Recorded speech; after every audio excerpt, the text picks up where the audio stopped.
As we get ready for baseball here at Duncan Park, let's take a look at the defense behind Gabriel Hughes. The defensive alignment presented by the Connecticut Army National Guard. Boswell plays third, Carreras short, Blomgren second, Levine first.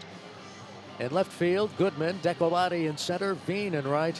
Fulford catches Hughes, and that's a battery that most recently worked together at High A Spokane as Gabriel Hughes is about to make his Double-A debut, the #1 draft pick of the Colorado Rockies out of Gonzaga last year. A right-hander born in Anchorage, Alaska, grew up in Idaho, had a very successful high school and collegiate career, and now he's hoping to someday pitch in the major leagues.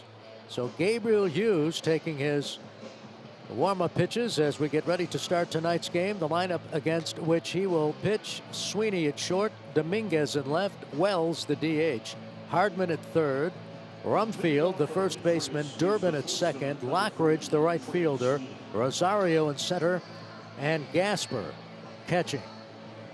We have a wind tonight blowing from left to right at about 8 miles per hour. And a game time temperature of 64 degrees as Trey Sweeney settles in against Gabriel Hughes, about to throw his first pitch ever at the Double-A level. And the right-hander deals, and the pitch is inside, ball one, a 95-mile-per-hour fastball. We are underway. Now the deal, misses, ball two. 2 balls, no strikes, the count. Want to welcome those watching on MLB tonight, MLB.com, MLB.tv, in addition to MILB.tv. Here's a line drive to Zach Veen. Right there, makes the catch. So Sweeney, the former first-round draft pick of the Yankees, hitting that ball right on the line. Veen going down on his left knee to make the catch. And if you're Gabriel Hughes, it's always good to get that first out of the way. And if you can do it on the first batter, that's even better. Now Jason Dominguez takes a pitch high and inside, ball one. Switch hitter batting left, the #1 prospect in the Yankees organization, fouls the pitch off at the plate.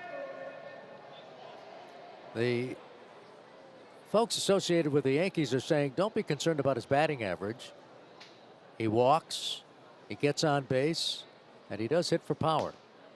Pitch misses, high and outside for a ball. 2-1 the count. You can look for a lot of fastballs from Hughes. Got a great arm. There's a swing and a foul back. 2 balls, 2 strikes, the count. Gabriel Hughes stands at 6'4", weighs 220 pounds. Oh, that got Dominguez on his left knee, and he's flexing it. We've only played 1 game in this series, and we've seen a number of Somerset hitters foul pitches off their legs, their insteps. Now the knee. Dominguez gets back in. Here's the 2-2 pitch. Bounces to the plate, ball 3, 3-2. That's Dominguez. Leads the team in walks. He's got a great eye. Excellent on-base percentage. And he will hit for power. Payoff pitch ripped foul behind the first base coach into the dugout. Coaching at first base tonight is Aaron Bossi. He is also the defensive coach on the team. Raul Dominguez, no relation to Jason Dominguez, coaches at third. He's the manager. And this pitch misses, ball 4. So there's Dominguez again drawing a walk. And the Yard Goats will have to be on the alert. Perfect time for us to give you our West Hartford lock keys to the game. And among the keys to the game for the Yard Goats, it'd be a good idea if they get the lead. Your chance of getting the lead improves. And your chances of winning improve when you get that lead. The first pitch to Austin Wells is in there for a strike. They need to shut down Somerset's power game. Somerset leads the Eastern League in home runs. They hit 2 homers last night. And when the Yard Goats are hitting, they have to work the count. They did a good job, even though they managed just 2 hits. They did a good job of working the count last night. Somerset pitchers walked 5 batters. Your West Hartford lock keys to the game. Austin Wells, a former first-round draft choice, looks at a ball. He's hitting at .269, 8 homers, and 26 runs batted in. He began the year injured, did Wells. Here's the pitch. Breaking ball hit deep to right out of Duncan Park. Foul. 1 ball, 2 strikes the count. Some of the crowd here at Duncan Park tonight. We had a sellout last night of 6,455, the 10th sellout of the season. Of course, the Yankees affiliate always brings fans in. Fastball is swung on and fouled back, and the fans just come out because they love Yard Goats baseball. They love Duncan Park. They love the atmosphere. They love all that the park has to offer. And by the way, tonight is Super Mario night. Also Greek Heritage night. Meanwhile, Austin Wells is batting with a 1 ball, 2 strike count on him. Just getting underway here at Duncan Park.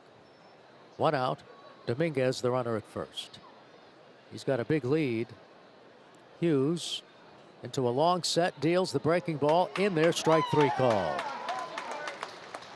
Wells is a strikeout victim, and there's the first strikeout at the AA level for Gabriel Hughes. Gabriel Hughes has a heritage of professional baseball in his family. His grandfather, Donald Hughes, played minor league baseball for the Detroit Tigers. Here's the pitch. In there for a called strike on Tyler Hardman, 0-1. Hardman went 0 for 3 in last night's game, hitting at .224, 11 homers, and 29 runs batted in. Yes, he is a home run threat. Hughes delivers, and there's a breaking ball in there for a strike. 0-2. The Somerset Patriots parent team, the New York Yankees, had their game postponed today because of the smoke and the haze that's descended on the country, but especially in New York City.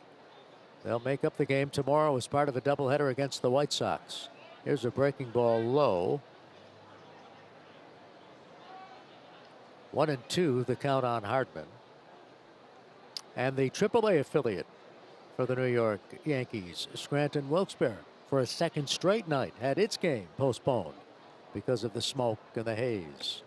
Fastball misses inside. 2-2 the count on Tyler Hardman. Hardman, a prodigious right-handed batter. Talked about this Somerset team. Tops in the circuit in home runs with 68. Second in stolen bases with 104. The 2-2. Swing and a miss, strike 3. Welcome to AA baseball, Gabriel Hughes. All he does is strike out 2 batters in the top of the first. No runs, no hits, 1 left.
As in left, Rosario in center, Lockridge in right, and Gasper is catching Fentner, who has a record of 2-2 with a 5.13 earned run average. Yard Goats lineup has actually changed. So as we look at that lineup, we're going to have to watch who comes to the plate, because Blomgren went out to play shortstop to start the game, and Diaz went in to play second. So that is the lineup that was given to us, which you see on the screen, but we'll keep an eye on it as it unfolds. Carreras was originally listed batting fifth and playing shortstop, but he was not out there to start the ball game. Here's Nico Decolati. As we go to the last of the first, Fentner's first pitch grounded to third, gathered in by the third baseman. Up with it is Hardman. He throws to first, and Decolati is out number one. Nico going after the first pitch. Nico's been swinging a hot bat. Hardman playing in was prepared and easily threw out Decolati. Now the Yard Goats first baseman Grant Levine, former first-round draft pick.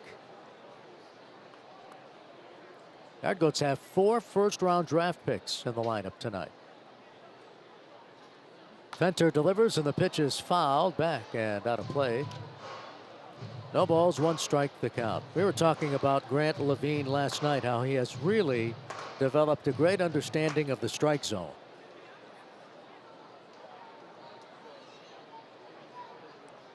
First round pick of the Rockies in 2018. Pitch is low for a ball. 1-1 the count on Levine. He has power to all fields. And what has been really fun in watching him, as you see, his on-base percentage is .409. And this pitch bounces for ball 2, 2-1. Is even when he falls behind on the count, 0-2, he works the count so well so that even if he doesn't walk, he'll foul off numerous pitches, get that count to 3-2, and run up a pitcher's pitch count. The 2-1. Swing and a miss at a curve, 2-2. The Yard Goats can expect to see a lot of off-speed pitches tonight from Fenter. Fenter throws a pretty good fastball, but he got hit rather hard in his last start by the Portland Sea Dogs. And the word is his velocity dropped some. 2-2 pitch. Did he swing? Yes, he did. Levine unable to check his swing, so he's a strikeout victim. And quickly there are 2 away. That pitch had some movement on it. Fenter striking Levine out. Grant unable to check his swing, and now the league leader in home runs, Hunter Goodman, who's put together quite a first half.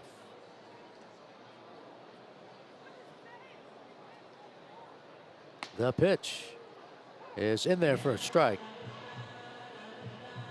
0-1. Hunter with 16 homers on the season. That's tops in the Eastern League. 51 runs batted in. That's tops. The deal. Swung on, grounded sharply to short. Sweeney fields the long throw in time. And that's all for the Yard Goats in the last of the first inning. Nothing across. End of 1. It's Hartford 0.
Well, a look in from center field here at Duncan Park. First baseman number 7, T.J. Rumfield. And there's T.J. Rumfield, who hit an upper deck home run last night. That was the first of 2 homers hit by the Somerset Patriots as they defeated the Yard Goats by the score of 4-0. Rumfield leads off the top of the second against Gabriel Hughes. The first pitch is a breaking ball inside. 1 ball, no strikes the count. On the left-handed hitting Rumfield, a .241 average, 7 homers, 26 runs batted in. 1-0, misses, ball 2, 2-0. So a change for the Yard Goats. Blumgren is playing shortstop. He was originally listed at second base as this pitch misses, ball 3. Diaz has gone into play second base, and Carreras, who was originally listed as starting at shortstop, obviously not out there. Green light, and the ball is driven in the air to deep right center, but this is going to be playable for Decolati, who makes the catch, and Rumfield is out number 1. Rumfield just got under that low fastball from Hughes, getting the green light on 3-0. He was watching it, but it stays in the park, and Decolati is there on the warning track. Here's the second baseman, Caleb Durbin. Hughes delivers, and the pitch is low, ball 1. Durbin got off to a slow start with Somerset after he joined the ball club in May, but he's been red hot after that slow start as he looks at a strike, 1-1. He earned a May promotion from High A Hudson Valley and started his career going 3 for 20. Hughes chases the ball down, somehow gets the throw off in time to nail Durbin. Well, that's what happens when you stick with it. A comebacker knocked down by Hughes, then he juggled and managed to make the sideways flip. Levine is there for the putout, and quickly 2 are gone in the top of the second inning. Now the right fielder, Brandon Lockridge. Right-handed batter, and he looks at a 92-mile-per-hour fastball for ball 1. Lockridge hitting at .310, 2 homers, and 13 runs batted in since joining this ball club. The pitch, swing and a miss at a fastball. Vicious cut by Lockridge, 1-1.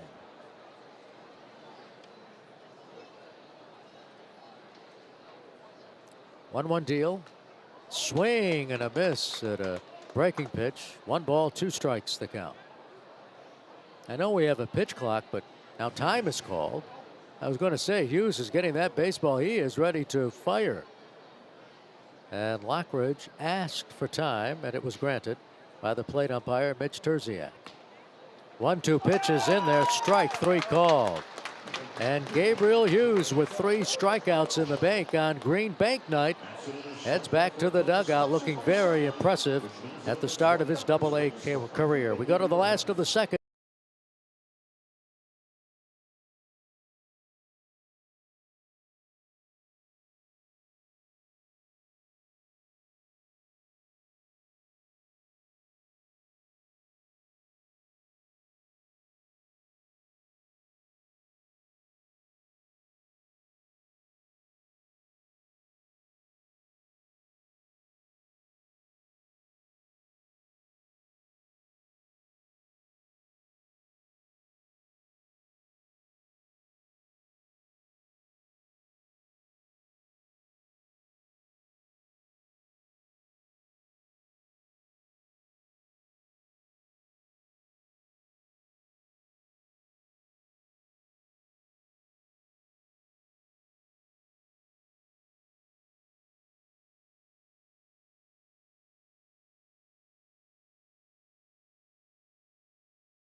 They're my favorite thing to dig these claws into.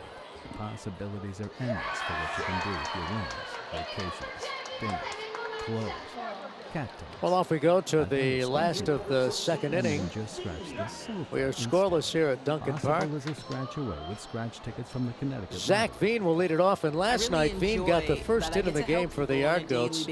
It was a double that landed behind the row of ads, and he reached for the Yardgoats' first hit. He opens the last of the second here and takes ball one against Gray Fenter.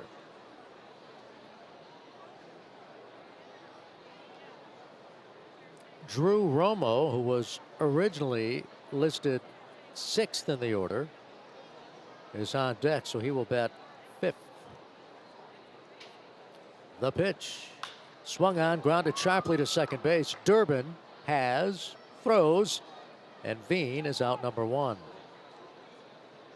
Now, the Yardgoats did not get a hit until the 4th inning last night, and Fenter has retired the first 4 hitters tonight, as Durbin was right there, and Rumfield handled the throw. There's Durbin, who has done a fine job since being called up from High A Hudson Valley. Now Drew Romo. He takes a strike, 0-1. Romo, one of the 4 first-round draft picks in the Yardgoats lineup tonight. 203 average, 3 homers, 15 runs batted in. Pitch bounces off of the chest protector of Gasper. 1-1. Drew is a switch hitter, getting his feet wet at the Double-A level. It's a big jump from A ball to Double-A. All the players tell you that. Pitch is ripped foul off the screen beyond the dugout on the first base side. Ball tossed away by Rumfield. That's Luis Lopez, the Yardgoats' first base coach. A look at the Somerset dugout.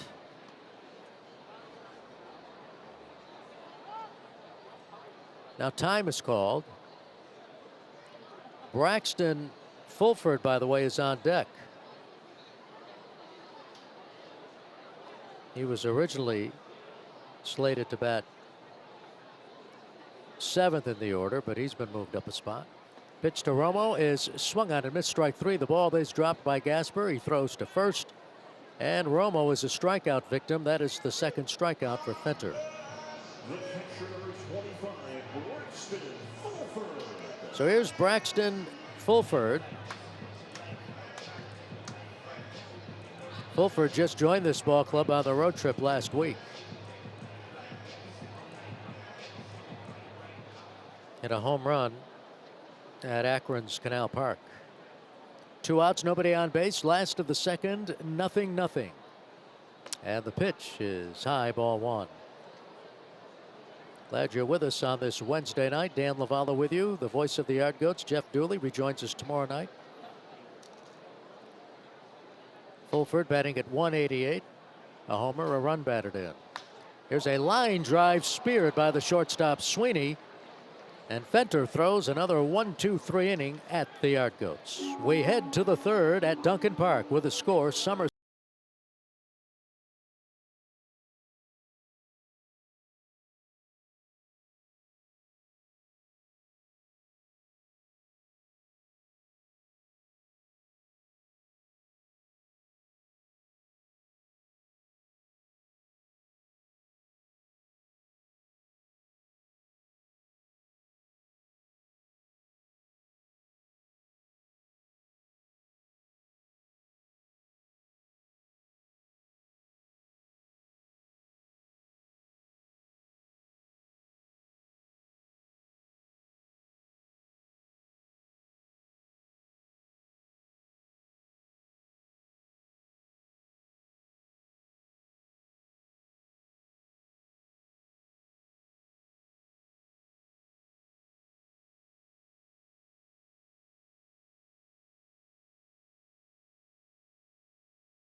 crowd at award-winning Duncan Park tonight.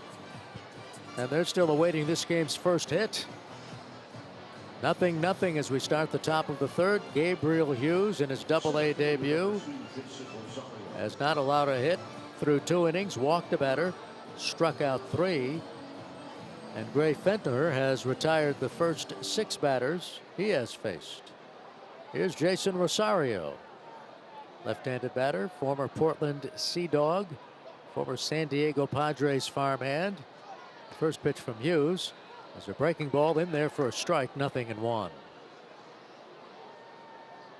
Rosario hitting at 153, 6 homers, 19 runs batted in.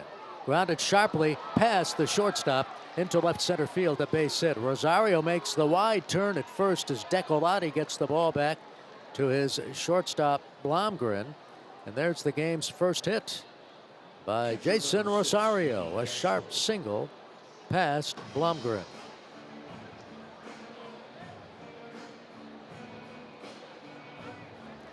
Now the catcher, Mickey Gasper.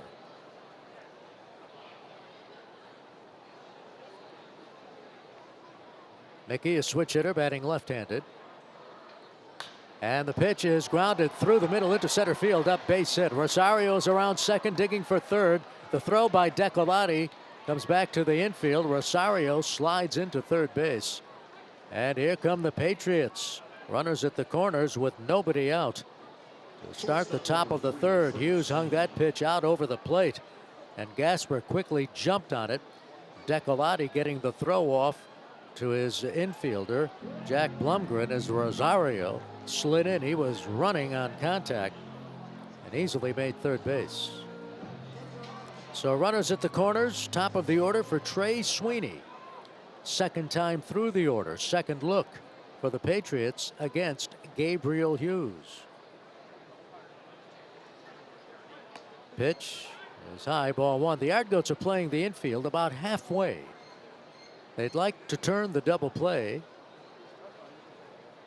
but they're also thinking about cutting that runner off at home plate. And Sweeney takes a breaking ball for a strike, 1-1. So the first test for Gabriel Hughes with runners at the corners and nobody out in this scoreless ball game.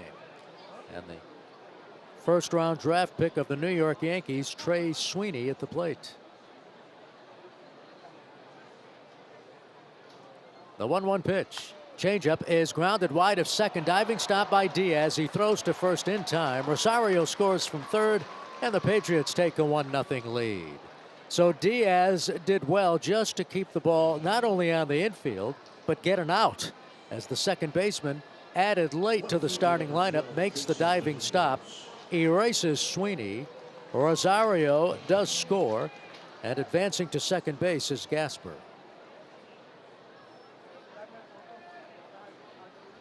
Now Jason Dominguez walked his first time up.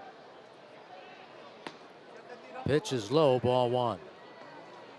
It'll be 4 years ago next month that the Yankees signed Dominguez to a big contract. He was a highly sought after international free agent. Pitch, swing, and a foul behind the plate. 1 ball, 1 strike, the count on Dominguez, the New York Yankees' #1 prospect.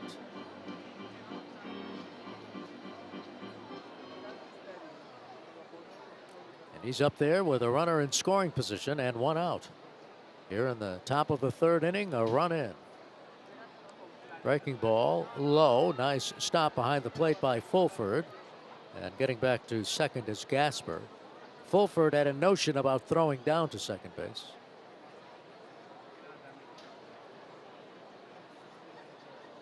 Dominguez has homered in 8 straight series for the Patriots.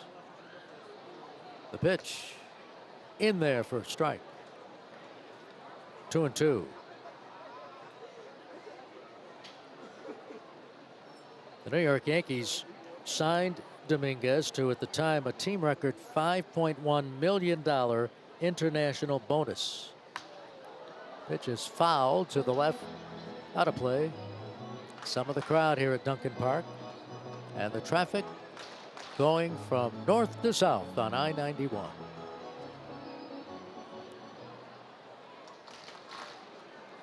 Dominguez awaits the 2-2 pitch.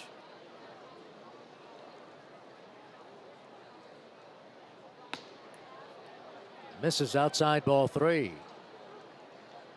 So it will be interesting to see what Hughes throws here, if Dominguez will be sitting on a fastball. Hughes has thrown 43 pitches through 2 and a third innings. Breaking ball is in there, strike 3 called. How do you like that? A 78-mile-per-hour curve on 3 and 2. If Dominguez was sitting on a fastball, he was the most surprised person in Duncan Park. That's the 4th strikeout. Nasty, real nasty. And now Austin Wells looked at a 3rd strike his first time up, and he takes a pitch high and away, ball 1.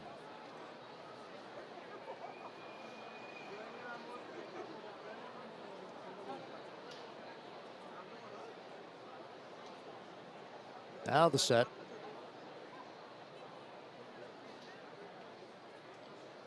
And the 1-0 pitch.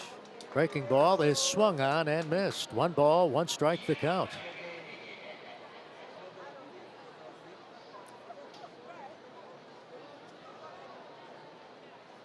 1-0. Somerset leads it. It's the top of the 3rd inning. 2 outs, and Mickey Gasper, the runner at second base. Pitch on the way, in there for a called strike. 1 and 2.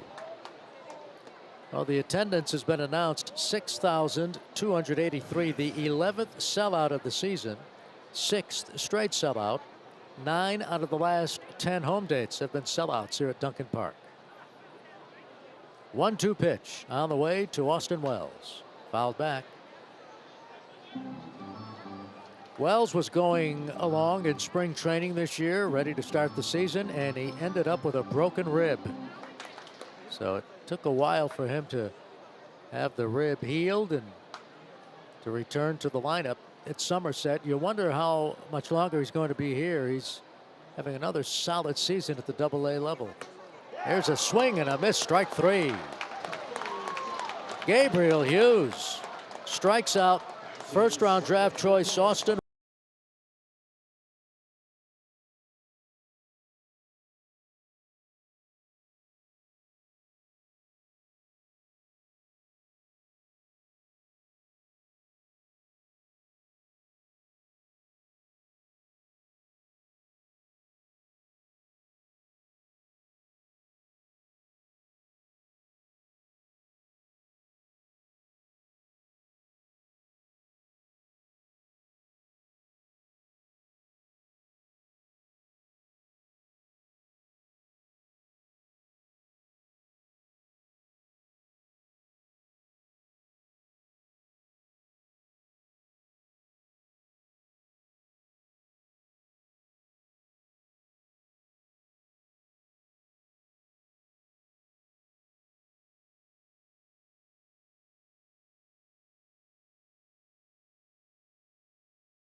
So I sort of grew up looking at bankers as friends. I think we found that old friendship feeling again with M&T.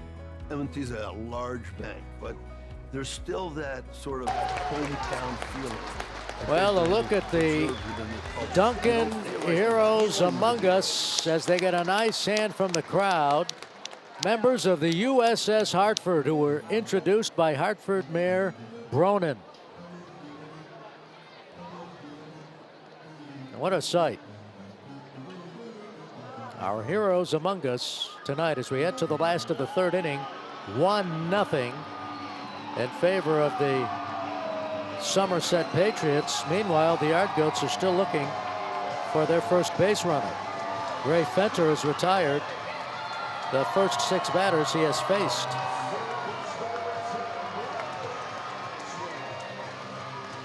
So Brett Boswell will lead it off.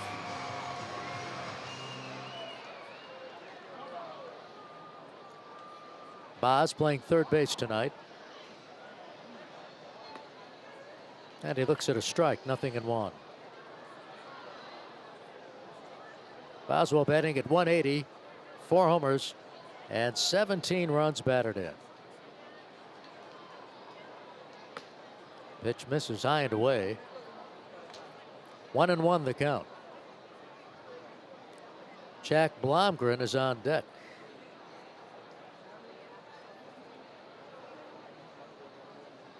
Now the 1-1 pitch.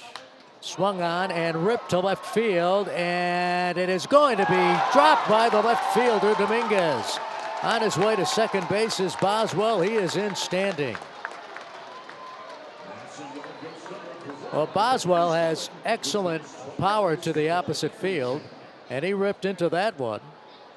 Dominguez, the left fielder, reached up, gloved the ball, but was unable to make the catch.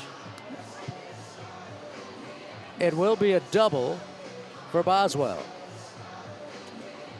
And now Jack Blomgren. Hartford's first hit. Blomgren just joined the Yard Goats yesterday, played for Hartford last year. And the pitch from Fenter spins him around.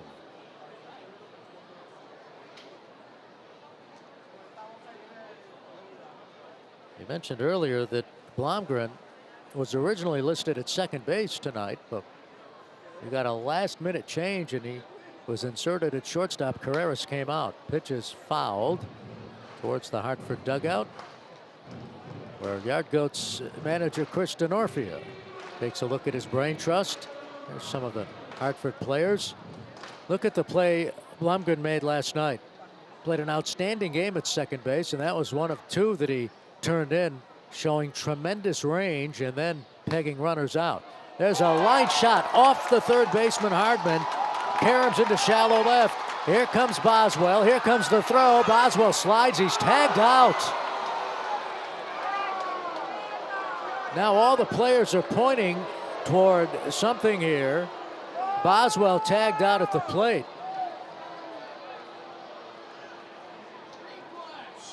On the ball that was ripped by Blomgren, a hard hit shot off the third baseman Hardman.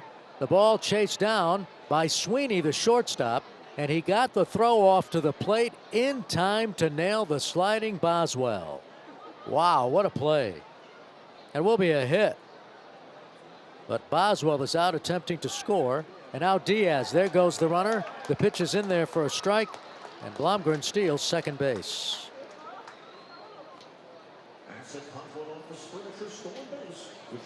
So Eddie Diaz getting a start tonight.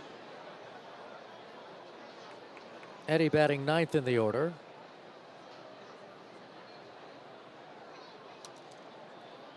And Blomgren is at second base. He's the tying run. Breaking ball is in there for a strike. Say, coming up, friends, in the top of the 4th inning, we are so pleased to be joined by Eric Schrago, Vice President of Operations for Connecticut Green Bank. We're going to tell you all about it in the top of the 4th, about Green Bank, what it is, what it means for you, all coming up in the top of the 4th. Pitch is fouled towards the Yard Goats on deck circle. No balls, 2 strikes, the count. Look at the Yard Goats dugout. That's Grant Levine with the bat in his hands. Lane Beatty wearing that blue hoodie, the Yard Goats pitching coach. Zach Veen next to him. 2-strike pitch. Breaking ball is bounced to short. Sweeney holds the runner at second, fires to first, and Diaz is retired. 2 away. Sweeney's been a busy man down there at shortstop here in this inning. Alertly kept Blomgren at second base and then threw out Diaz. Back to the top of the order now, and Nico Decolati, who swung at the first pitch in the last of the first and grounded out to third. Let's see if he's swinging here. at the first pitch. He is not. Breaking ball misses, ball one.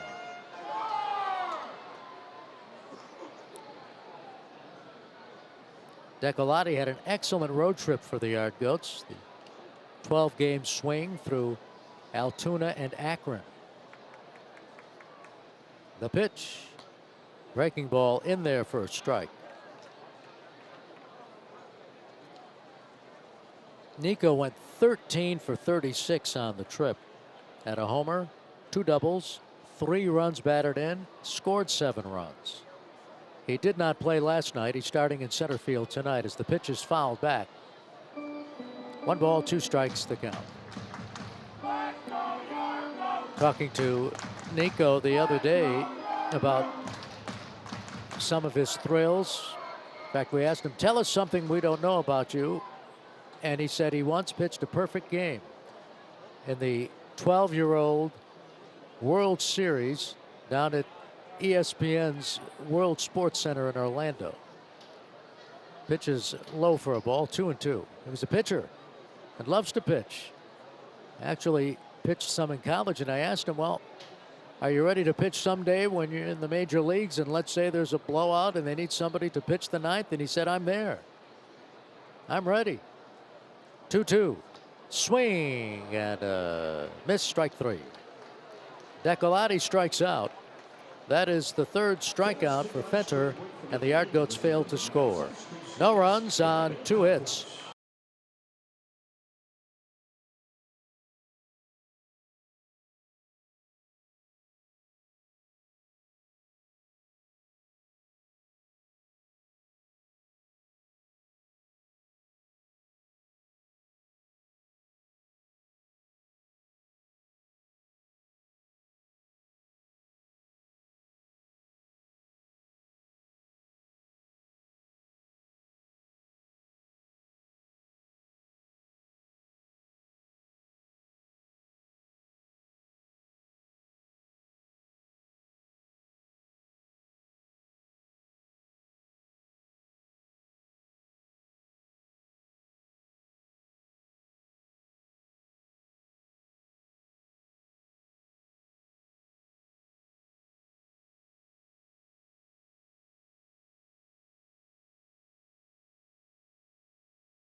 Hits, no errors for the Somerset Patriots. No runs, 2 hits, no errors for the Hartford Yard Goats. We head to the top of the 4th inning. Some of the fans on Super Mario Night at Duncan Park having fun on the concourse. Part of the sellout crowd as Super Mario and company have fun here at Duncan Park. Tyler Hardman will lead it off, and joining me in the booth during this half inning is Eric Schrago, Vice President of Operations of Connecticut Green Bank. And Eric, let's begin. What is a green bank? We're not a typical bank.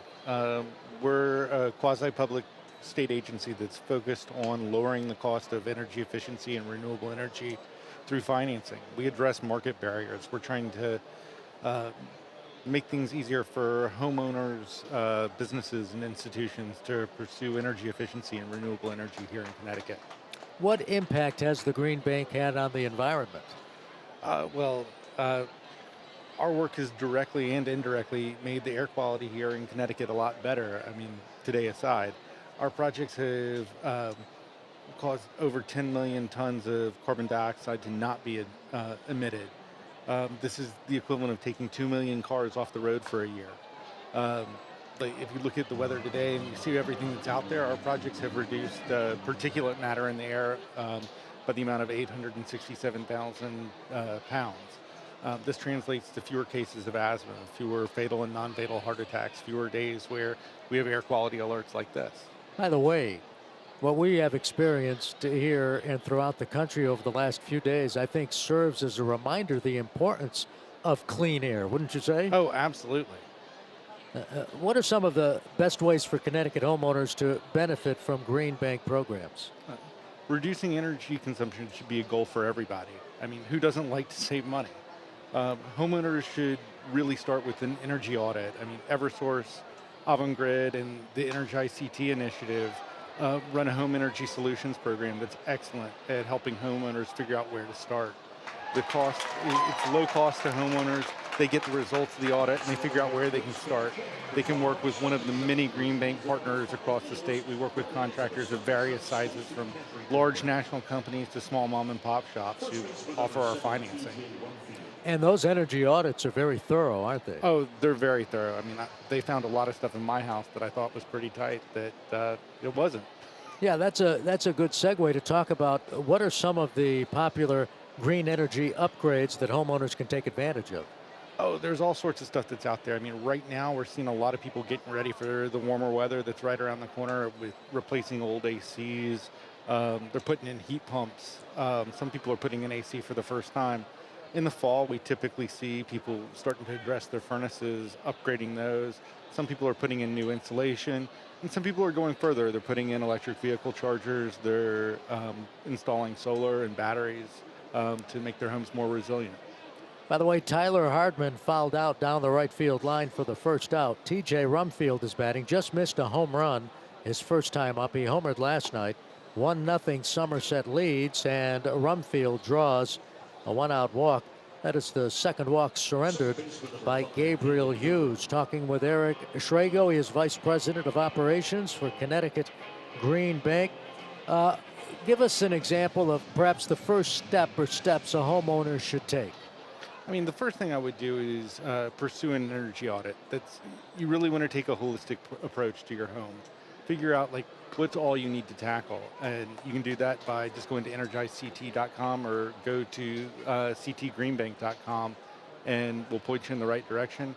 And this is also a great opportunity because there are a lot of rebates out there. There's lots of incentives, and it'll certainly make you aware of doing all that. What are other ways, Eric, that people can get in on the action? Other ways to get in on the action. I mean, the green economy is something that really should benefit everybody. I mean, it's not just about saving money; it's about earning a good return. And crowding in local capital is something that's been key to the green bank model, both here and in other places that it's been implemented.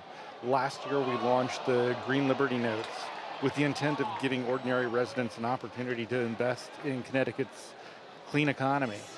These short-term bonds have a low minimum investment of $100, and it's a unique opportunity to invest alongside the Connecticut Green Bank. Excuse me just a second, Eric. Just want to point out what happened there as the Yard Goats unable to get an out on that ground ball, and Boswell is charged with an error on the wide throw, pulling the second baseman Diaz off the bag. So now there are runners at first and second with one out for Brandon Lockridge. Go ahead. No, I was just going to say, I mean, you could leave your cash in a CD, or you can invest in a Green Liberty Note and contribute to making Connecticut and the world a cleaner place.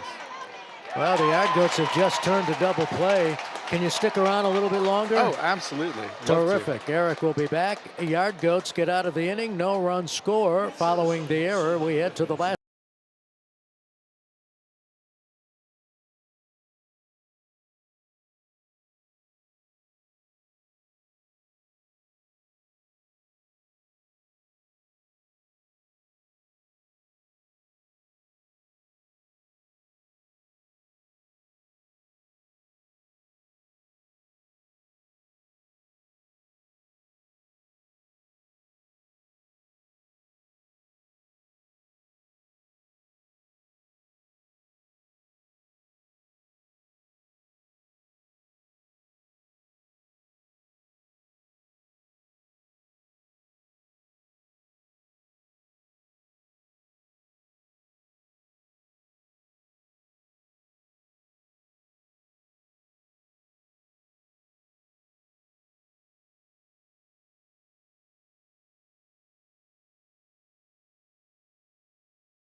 Iced coffee cup atop the big video board here at Duncan Park as we head to the last of the fourth inning. Dan Lavallo with you. So pleased to be joined in the booth by Eric Schrago, Vice President of Operations, Connecticut Green Bank Night here at Duncan Park. We've been talking about the advantages of being green and being energy efficient in your home, how you can get involved to make your home more energy efficient. Eric, our program's offered for building owners. Absolutely. We lend through our CPACE, or commercial property assessed clean energy program. This goes towards energy upgrades that are affixed to a property.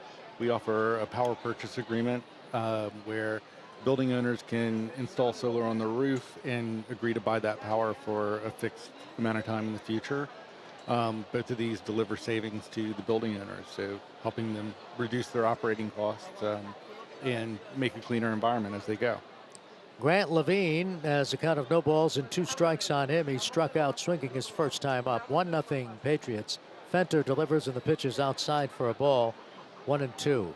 Now, the Green Bank has been around for a while, as you talked about earlier. What are some of the biggest changes you've seen over the past 10 years with how Connecticut is tackling climate change?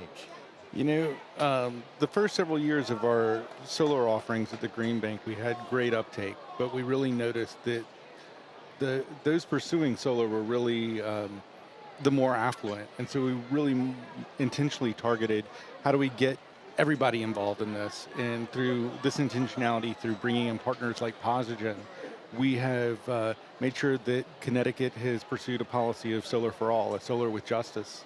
So now we've gone beyond parity. We have low-income communities that are going solar at much more rapid rates than more affluent communities, which is not very common in the country. Well, you know, it's probably anecdotal evidence, but I am noticing more and more solar panels being installed at homes everywhere. Oh yeah, definitely. And I think you'll continue to see that with everything that's coming out over the next couple of years from the Inflation Reduction Act. Grant Levine, by the way, just fouled a pitch off his instep, and he's got it protected. Hit the instep so hard the strap on his protector came loose, and he's batting with a 3-ball 2-strike count on him with nobody out here in the last of the fourth inning. Nobody on base against Gray Fenter. And here's a pitch, low, ball 4. So that's the Levine we've been talking about, how he has really developed tremendous plate discipline, and he opens the inning with a walk, the first walk given up by Fenter. Eric, looking ahead, what's coming down the road for the Green Bank? So a couple of years ago, our mission was expanded from just clean energy to environmental infrastructure, which is kind of an amorphous term, but to us that really means we're able to tackle climate change from a lot of different fronts. We're able to address resiliency and hopefully make this a much better place to live when it's not quite the great place to live, when there are other things going on. So we're looking at what we can do in terms of parks and recreation, in terms of helping homeowners have clean and safe water, looking at what we can do to address waste issues in the state, among a variety of other things. No balls, 1 strike, the count on Hunter Goodman in the last of the fourth inning. Grant Levine, the runner at first base. He is the tying run. And Fenter prepares to deliver, and the pitch is fouled back. Eric, give us some of your background, your journey coming to Green Bank. What's it like? Oh, it's been great. So I started my career in New York, working for a big bank. I did that for about 9 years between New York and a couple opportunities in Asia. And at some point I got to the point and said, you know what, this isn't what I wanted to do when I grew up. Now I got to figure that out. And through trying out a bunch of different things and getting a master's degree, I ended up at the Connecticut Green Bank, and I haven't looked back. That's a terrific story. And obviously you've got to feel great knowing that you're trying to do what you can to help to improve the environment. Absolutely. Making a difference was something that was very important to me. 1 ball, 2 strikes, the count on Goodman, and the pitch. Swing and a miss, strike 3. Hunter fans, and there is 1 away. That's now 4 strikeouts for Fenter, and that'll bring up the right fielder, Zach Veen. again, if people want information on the Green Bank, how do they go about getting that information? They should go to www.ctgreenbank.com and look at our home solutions. And I can't, and I'm speaking for you here in a sense, but because we've done it in our house, and you mentioned you did it in yours, I can't emphasize enough the importance of having that energy audit, because that's what gets the ball rolling. Oh, absolutely. I recommend it to everybody, and even if you've done it once and it's been 3 years, go back and do it again. There's new technology, and things age, things wear. They're going to find new stuff. By the way, we had such an audit in our home, we even found a radon leak. Really? Yes, and I mean, that's, he was pointed in another direction. You ought to do this, you ought to do that.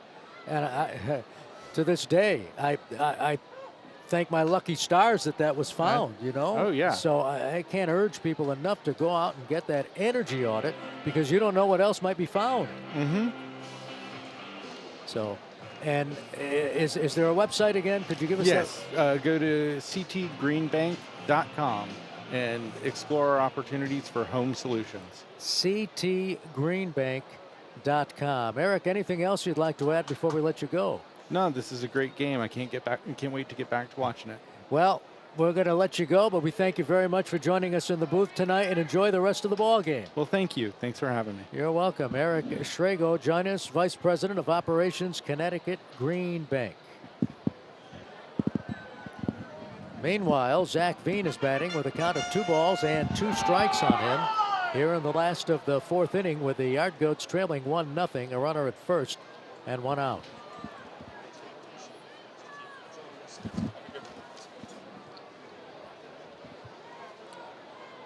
Now the right-hander, Fenter, gets the side. Here comes the pitch, swung on and ripped to right field, and unable to make the catch is Lockridge. Levine had to hold up. Now he's on his way to third. Here's the relay throw. He slides, and he's safe. That ball handcuffed Lockridge. It was ripped by Veen, but Lockridge was in position to make that catch. Unable to make it, Levine had to hold up, but then he started for third and beat the relay throw.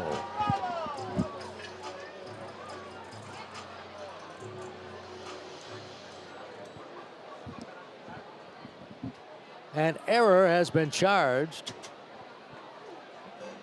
and that's going to bring out first-year pitching coach Grayson Crawford to try and settle Fenter down. So an uncharacteristic error made by the Somerset Patriots as the ball handcuffed Lockridge out in right field. And now the Yard Goats have runners at the corners with 1 out in this 1-0 game. The plate umpire Mitch Terziak will go out to break up the huddle. That's just what it is, a huddle. As they talk things over, I would suggest that one of the things they should talk over is Zach Veen attempting to steal second base, because he's the Yard Goats team leader in steals. So they might want to do that. The guess is he's going as Drew Romo settles in. I don't know if the Yard Goats will attempt a double steal here, but Veen is running. You can count on it. There he goes. Here's a swing and a miss. The ball is dropped by the catcher Gasper, and Veen has stolen second base.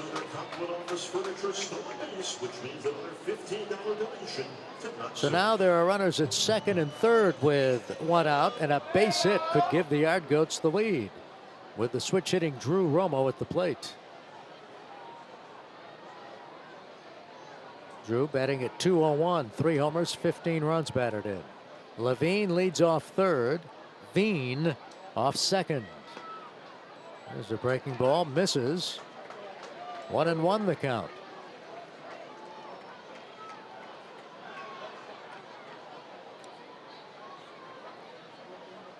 Fenter has thrown 49 pitches in the ballgame, so his pitch count has been very manageable. The 1-1.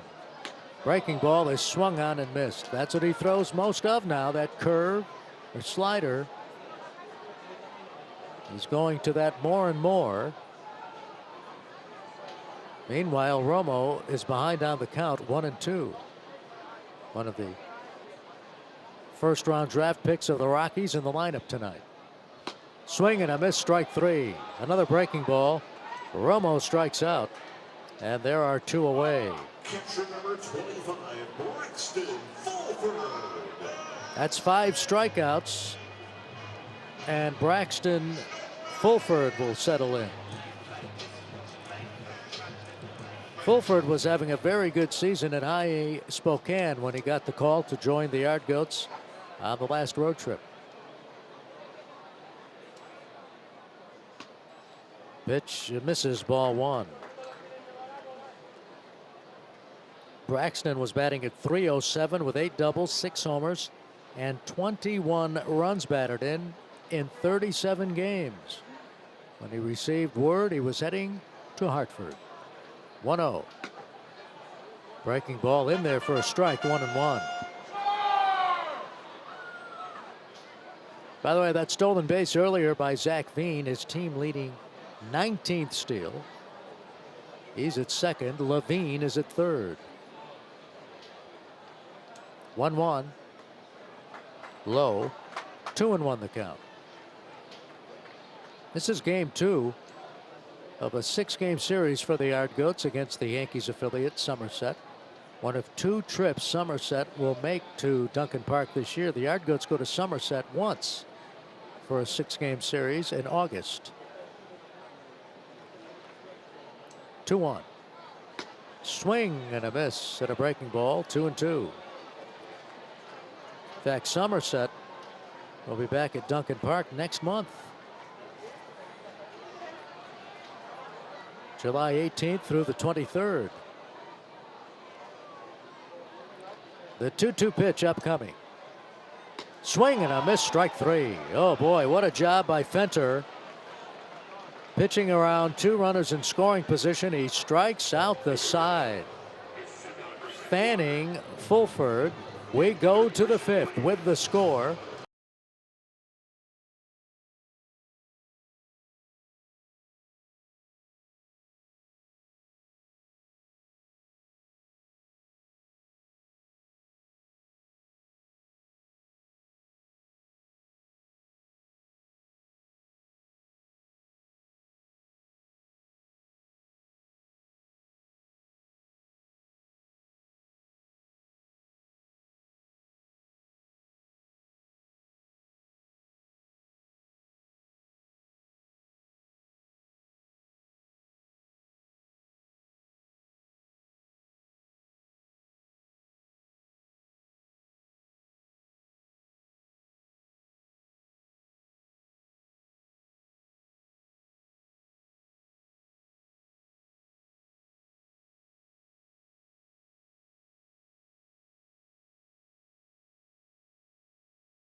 Well, there's part of the crew of the USS Hartford taking in the ball game at Duncan Park tonight. They were our Duncan Hero Among Us honorees. Look at the standings in the Eastern League, the Northeast Division, the first half race, and you see Somerset is right in the thick of it, 2.5 games behind Portland. Here's a high drive deep down the right field line, and it is gone. A home run for Jason Rosario, and it is now 2-0 Somerset. Rosario jumping on the first pitch from Gabriel Hughes. And now wait a minute. Whoa. Wait a minute. The home plate umpire, Mitch Terziak, is saying this is not a home run. Raul Dominguez is going over and having a conversation. And now the umpires are going to confer. Raul Dominguez, the manager, coming out of the third base coaching box, asking Justin Juska to confer with the umpires. The pitch was hit high in the air down the right field line. I don't think there's any doubt that's a fair ball, if that's what is in dispute. Certainly, Rosario thought it was a home run. And now they are ruling a home run. Yes, it is. It is a home run. I don't think there was any doubt. You can understand why Raul Dominguez was upset. Jason Rosario is 2 for 2 tonight with a single, a home run, and 2 runs scored. And now Mickey Gasper looks at a strike, 0-1.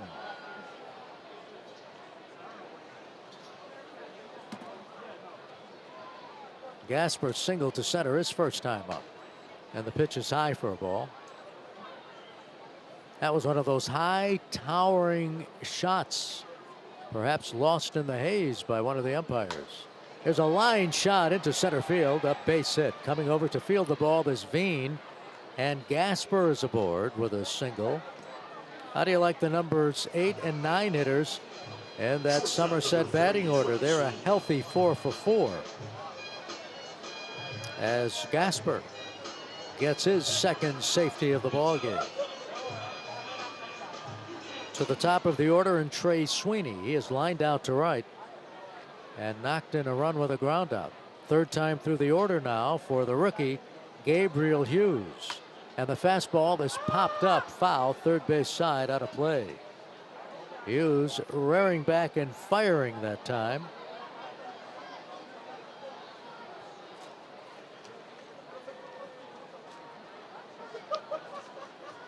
And we want to welcome those watching in from around the country tonight.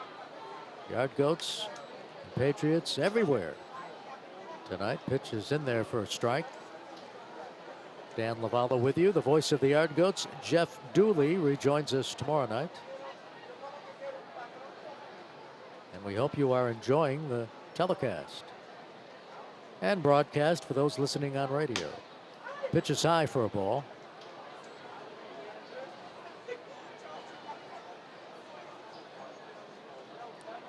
2-0 Patriots, and they have Gasper at first. Part of a team that loves to steal bases in addition to hitting home runs. Gasper's not going. The changeup misses outside. Just taking a look at that Hartford bullpen. At the moment, there is no bullpen action. Hughes has thrown 72 pitches. But he's working hard here in the fifth. The 2-2 pitch, and Sweeney fouls it back. Count remains at 2-2. Trey Sweeney. What a high school he went to. St. Xavier High School in his hometown of Louisville, Kentucky. Went to the same high school as actor Tom Cruise, golfer Justin Thomas, and NFL quarterbacks Tony Romo and Jimmy Garoppolo. Pitch is fouled to the Yard Goats dugout. There's Coy Coker, the Yard Goats trainer, holding that towel. And a big Denver Nuggets fan concerned about Game 3 of the NBA Finals between the Nuggets and the Heat. All squared 1-1. Gasper leads off first. He's not going. The 2-2 pitch is high ball 3-2. That's a pretty good high school to have produced Tom Cruise, Justin Thomas, Tony Romo, Jimmy Garoppolo, and Trey Sweeney, who hopes to make it to the major league someday. There goes the runner on 3-2, and the pitch is popped up on the infield. Who's going to get it? And that is the shortstop, Blumgren, who makes the catch. Gasper remains at first, and Sweeney is out number 1. That ball was hit way in the air, and Blumgren had to battle the haze, not the type haze they have in New York, which led to the postponement of the Yankees game tonight, or the postponement down in Scranton, PA. But nevertheless, there is haze here as Jason Dominguez settles in. He's walked and looked at a third strike, and he takes ball one.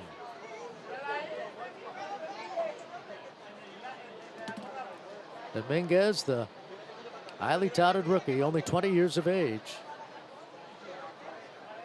First full year at the Double-A level. Here's a pitch way high and outside. 2-0. The thing you have to remember about Dominguez, the average age in the Eastern League is 24. And here's Dominguez, 20, and Hughes, 21. A relative couple of youngsters going at it. Pitches it high in the air to right field. Veen ranging in. He doesn't see it. Now he does and makes the catch. You could see him spreading his arms momentarily as if to indicate, I don't see it. But then he did and hauled it in for the second out. As Dominguez, very frustrated. And Veen hangs in there to make the grab. 2 away for Austin Wells, who has struck out twice tonight against Hughes.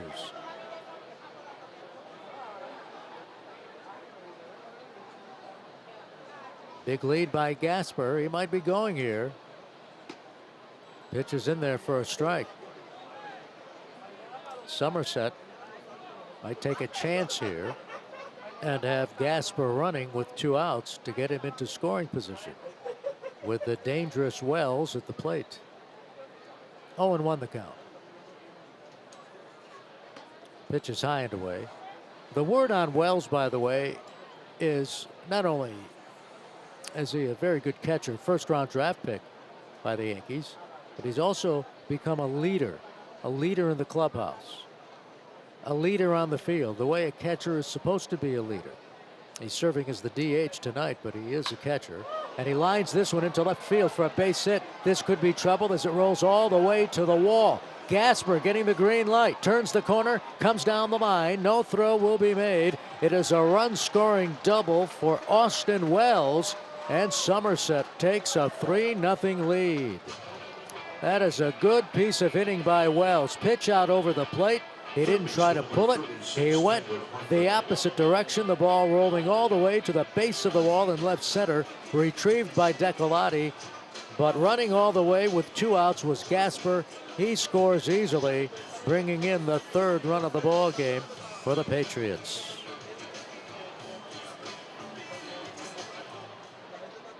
And a big double by Austin Wells also picks up a run batted in.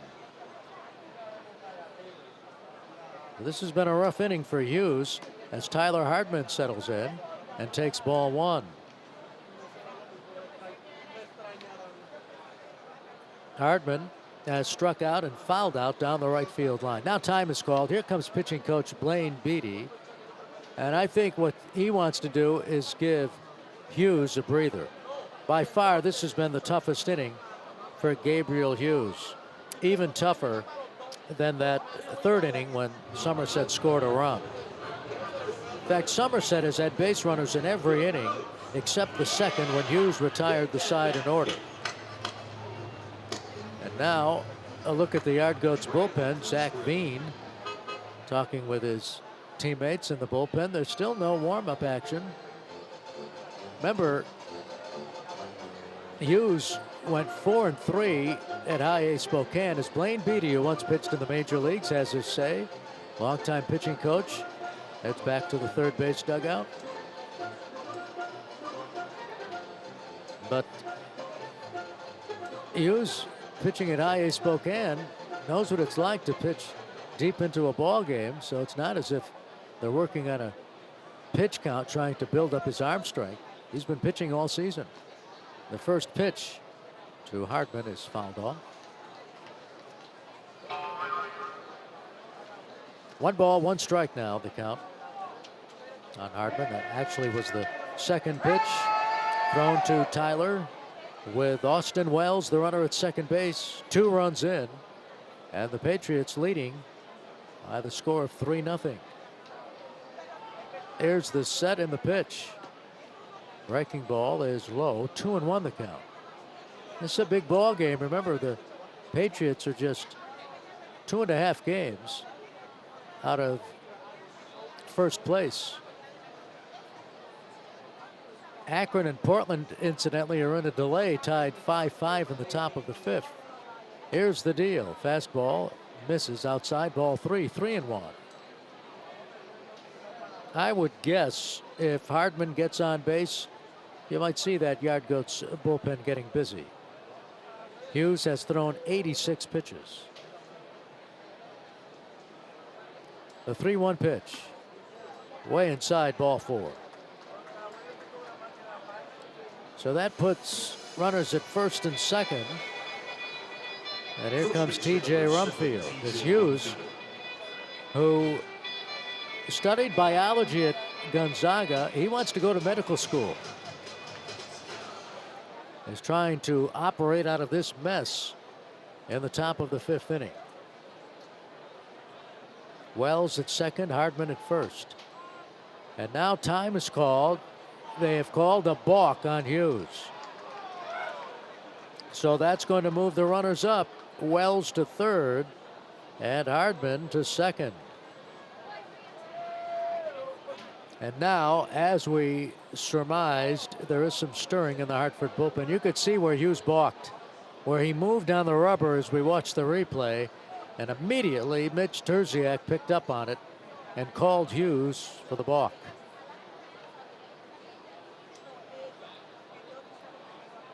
Pitch on the way is in the dirt.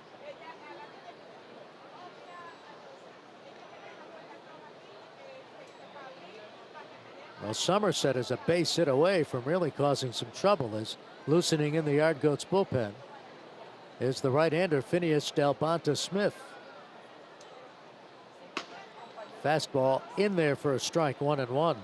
Phineas pitched a third of an inning last night. He faced a couple of batters, walked one and struck out one. So his arm is fresh and can be used tonight. Now the 1-1. Swung on and ripped to left field. It should hold up for Goodman. Hunter makes the catch.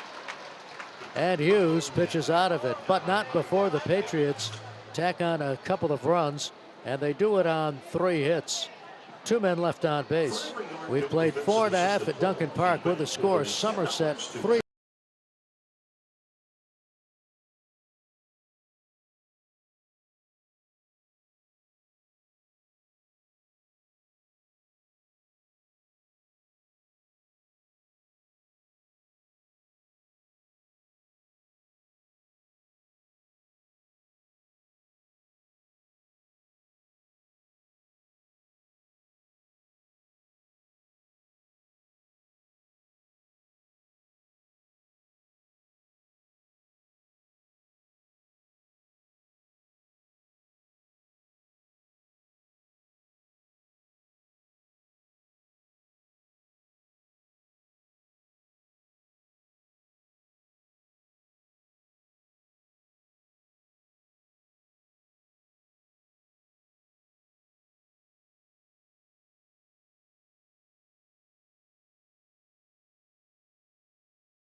A crowd of 6,283 tonight.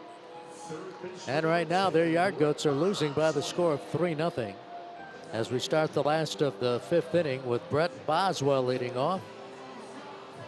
Bos doubled to left his first time up.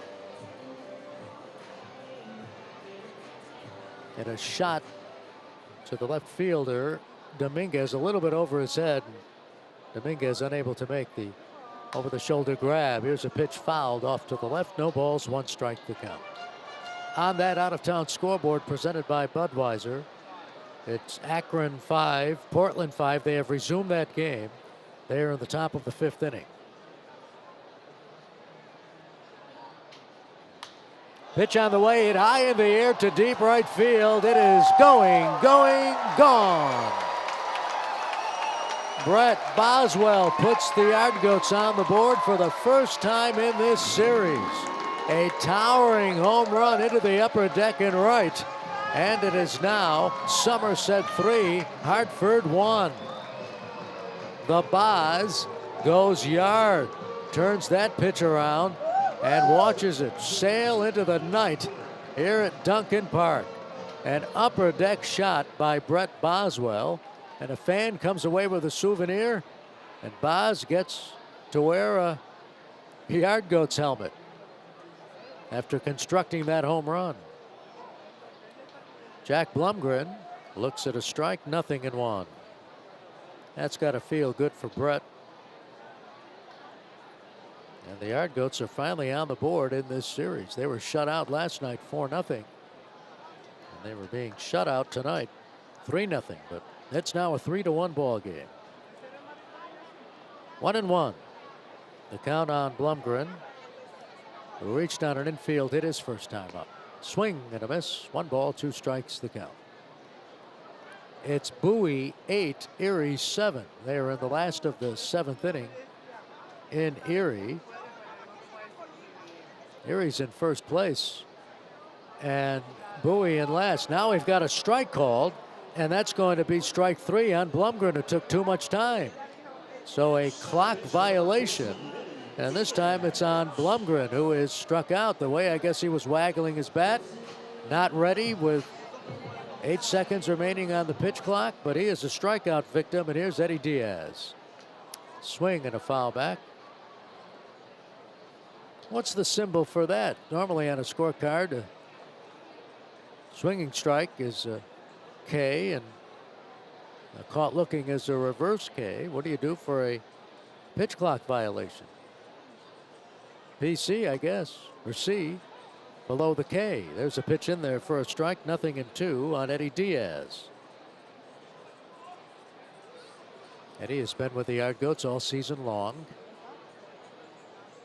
getting the emergency start tonight at second base, and he goes down swinging. So 2 away on strikeouts after the home run by Boswell. Diaz chasing after a breaking ball, and we head back to the top of the order, and Nico Decolati, who has grounded out to third and struck out swinging.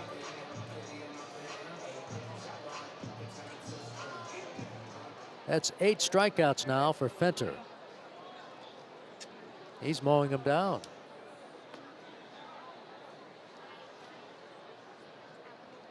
Pitches a ball to Nico. 1-0. Richmond leads Altoona 2-1 in the last of the 6th inning. And 2 games postponed because of air quality issues. Here's a pitch low, a check swing, and an appeal to the first base umpire, Justin Juska, who says that Nico did check his swing. We'll watch the replay. Oh boy. All right, the Yard Goats will take it. And Nico sold it very well. Here's a pitch outside, ball 3, 3-0. Anyway, New Hampshire at Harrisburg, Binghamton at Reading postponed because of air quality issues. Those games will be made up on June 10th. Pitch is outside, ball 4. So on 4 pitches, Decolati walks. And that's the second walk given up by Fenter. Yard Goats will bat the tying run, and Grant Levine, who certainly packs a wallop. He can tie the game with 1 swing. Grant has struck out and walked as Fenter has thrown 68 pitches, a very manageable pitch count through 4 2/3 innings. And that's with 8 strikeouts. As Levine takes a pitch outside, ball 1.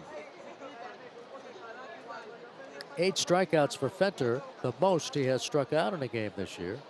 He struck out 7 back on the 22nd of April against New Hampshire. Pitch on the way is on the outside corner for a strike, 1-1. Akron has scored a run in the top of the 5th. And the Rubber Ducks are still batting with the bases loaded and nobody out, leading Portland 6-5.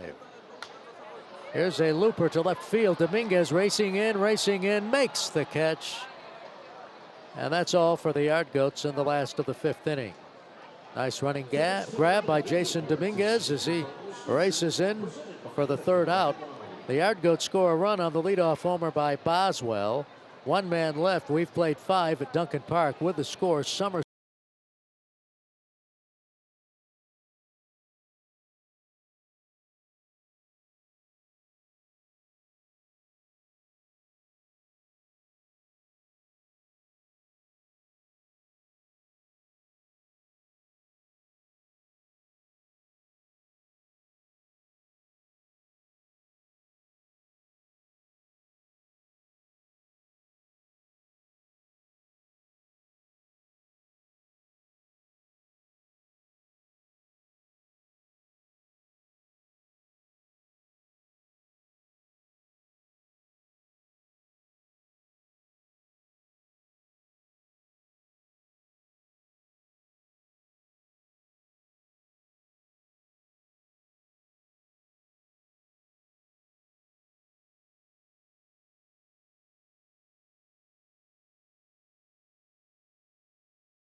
Pitching change brought to you by Trantolo, and Trantolo, as we head to the top of the 6th inning, shall be a new pitcher of the ball game for the Yard Goats is Stephen Jones.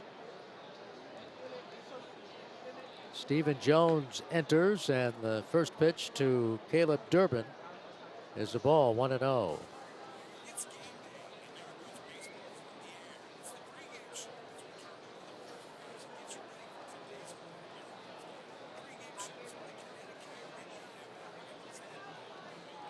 Now the set on the pitch. Low for a ball.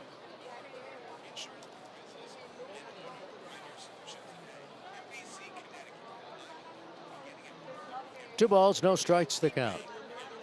Give you the lines on Hughes. I mean, very respectable performance with those 5 innings pitched, 5 hits, 3 runs, all earned, walked 3, struck out 5. Now the 2-1 pitch from Jones. Misses low ball, 3-1 the count. Now Stephen Jones, 6'4", 195 pounds, from Tallahassee, Florida. Pitched some for the Yard Goats last year. This pitch is grounded past Boswell into left field. Up with the ball is Goodman. And the leadoff man is on. A sharply hit ball. Boswell unable to come up with it. We will wait for a ruling. I don't think he even touched that ball. Will be a hit for Durbin. Pitch in there for a strike to Brandon Lockridge, who has looked at a 3rd strike and grounded into a 4-6-3 double play. So Durbin is aboard on the hit. And here's a big rip, no contact. No balls, 2 strikes the count on Lockridge.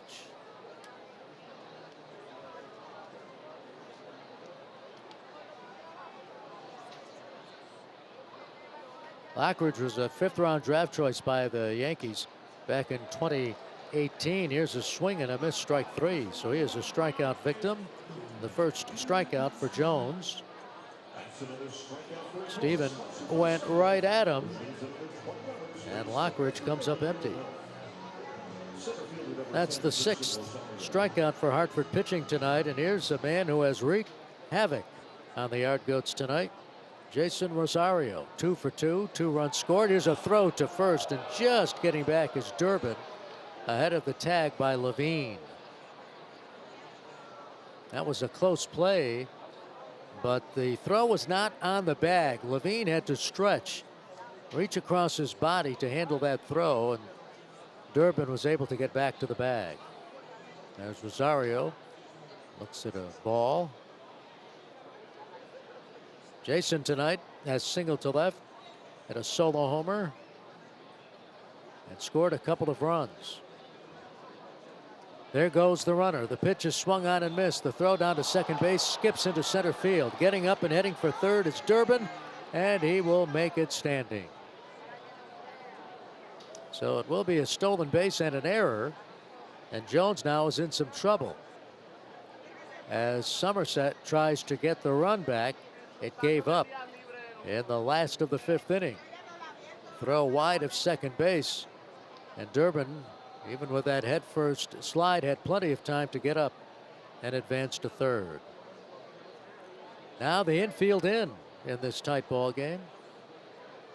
The pitch, and Rosario swings and misses. 1 ball, 2 strikes.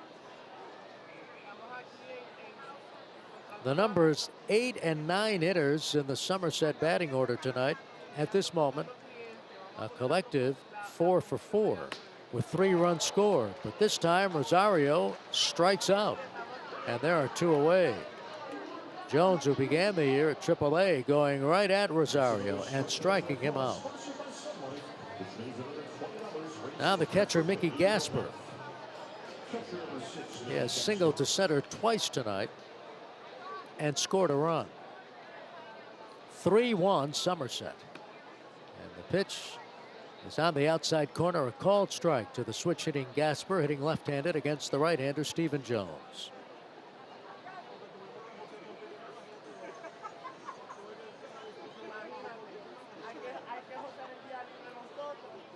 Now Jones pauses, delivers. And here's a pitch low for a ball, 1-1. This series continues tomorrow night, and Case Williams will take to the mound for the Yard Goats. Blaine Abeda will pitch for Somerset. Here's a pitch on the outside corner for a called strike, 1-2 on Gasper. Of course, we'll have the game for you. First pitch 7:10. Our coverage begins on radio with a pregame at 6:55.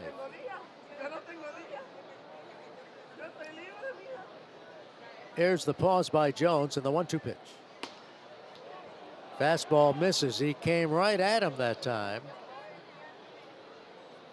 Perhaps the pitch was a bit low. 2-2.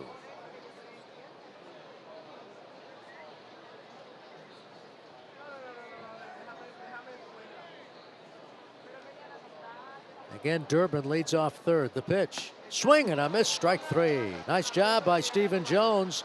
After giving up the leadoff single, he comes back to strike out the side. No runs, 1 hit, 1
Hartford Yard Goats bench. Hunter Goodman will lead it off for the Yard Goats, and he is leading the Eastern League in home runs with those 16. Elvis Martinez is next with 15. Carlos De La Cruz with 11. Tyler Hartman of the Somerset Patriots with 11. And Heston Gerstad with 11. I believe he was just promoted to AAA.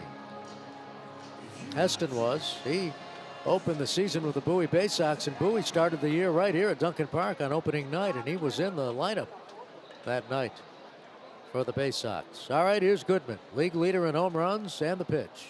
Swung on and grounded, foul down the left field line. Bounds away down into the left field corner, where it is 325 feet down the left field line here at Duncan Park. 308 feet down the right field line. And a fan has a souvenir. Feeling pretty good about things now. 1 strike pitch. Breaking ball fouled at the plate. 0-2. Well, some of the fans posing for pictures here. Choppers and Choo Choo.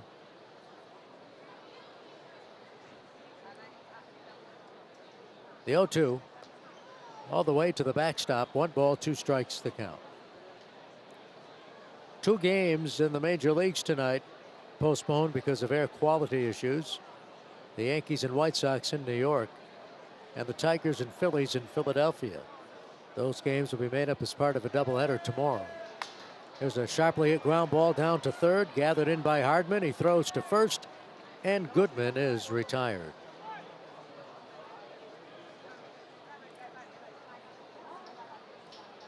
So Hardman scoops it up, playing the hot corner, and that's going to bring up the right fielder, Zach Veen. Zach has grounded out to second and reached on an error by the right fielder. Yard Goats have been very fortunate that the air quality index has been manageable here in Hartford the last 2 nights. It's been a bit hazy, but it hasn't reached the levels it has elsewhere in the country. Here's a pitch swung on and fouled back, 0-1. Marlins beat the Royals today 6-1, and the Padres hammered the Mariners 10-3. Oakland made it 2 wins in a row on the road over Pittsburgh. They win that series 2-1 as they down the Pirates 9-5. Pitch is fouled back, 0-2 the count. The Yard Goats parent club, the Colorado Rockies, in action tonight. Rockies lost to the Giants last night. San Francisco did not score in the top of the first inning tonight. Colorado is batting in the last of the first. Mets lead the Braves 4-1. They go to the bottom of the 5th inning in Atlanta. Mets lost last night 6-4. They had a 4-1 lead late in that game and lost it. Here's a drive to center field. It's going to drop in front of Rosario for a base hit. And number 1 draft choice and number 1 prospect in the Colorado organization, Zach Veen, is aboard with a 1-out single. Just reached down and delivered that base hit in front of Rosario. Nice piece of hitting by Zach, who might be running. Earlier in the game, he stole his 19th base of the season. As Drew Romo settles in, Drew has struck out a couple of times tonight. There's Veen leading off first. A throw to first wide. Rumfield had to outstretch his glove arm to make that catch.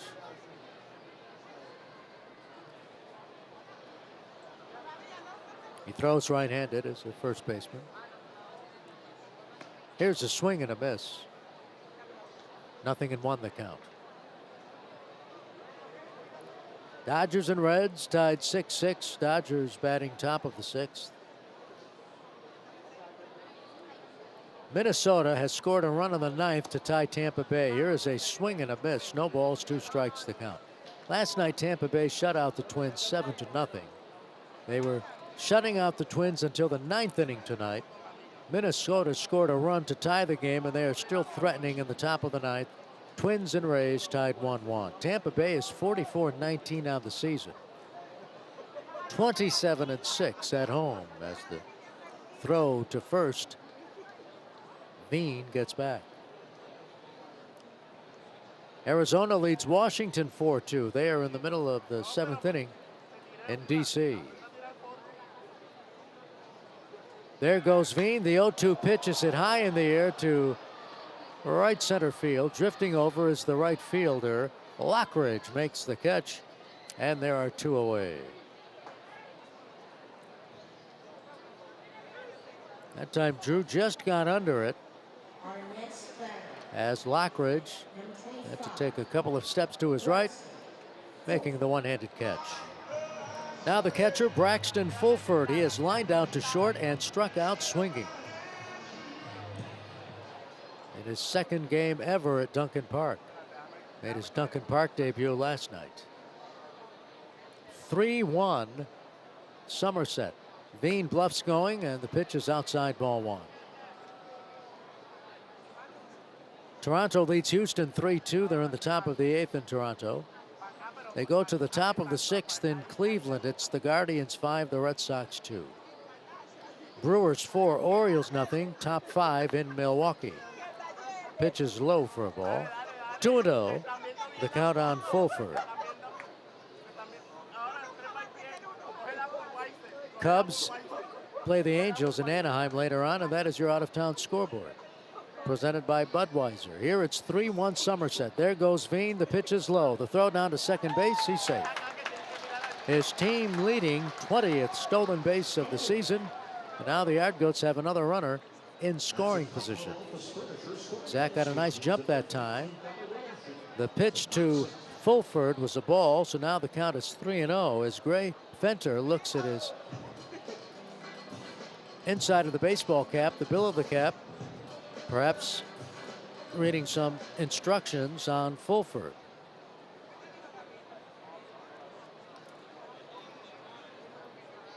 Now the set and the pitch. Way outside, ball 4. So a 2-out walk on 4 pitches yielded by Fenter. That is the second walk for the Somerset right-hander. Some stirring in that Somerset dugout. And here comes manager Raul Dominguez. This might be it. It is. He's going to his bullpen. He is going to his bullpen. We have a pitching change at Duncan Park with 2 outs in the last of the 6th. And a tight ball game with a score. Somerset 3, Hartford 1. We'll be back to tell you.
Home run to right field his last time up. The Boz working on a 2-for-2 night as he homered into the back row, and a fan caught that baseball, had his glove, and the Boz delivered. And he's up now with 2 outs. And he's the go-ahead run facing Danny Watson, my dear friends. Or is it Fellows? Watson stands at 6'7", weighs 235 pounds. The pitch. Way outside, ball one. 1-0. Tall, side-arming right-hander from Albany, New York. A 15th round draft choice by the Yankees in 2021 out of VCU, which is a very good baseball program. They play some of their games at the Diamond in Richmond, where the Flying Squirrels play. Pitch outside for a ball. 2-0 the count. So Fenter pitches 5 2/3, his longest outing of the year. Season high 8 strikeouts, giving his team a solid start tonight. The pitch. On the outside corner, a called strike, 2-1. 3-1 Somerset, but the Yard Goats have Zach Veen at second, Braxton Fulford at first, and Brett Boswell the go-ahead run at the plate. The pitch. Low and away, ball 3, 3-1.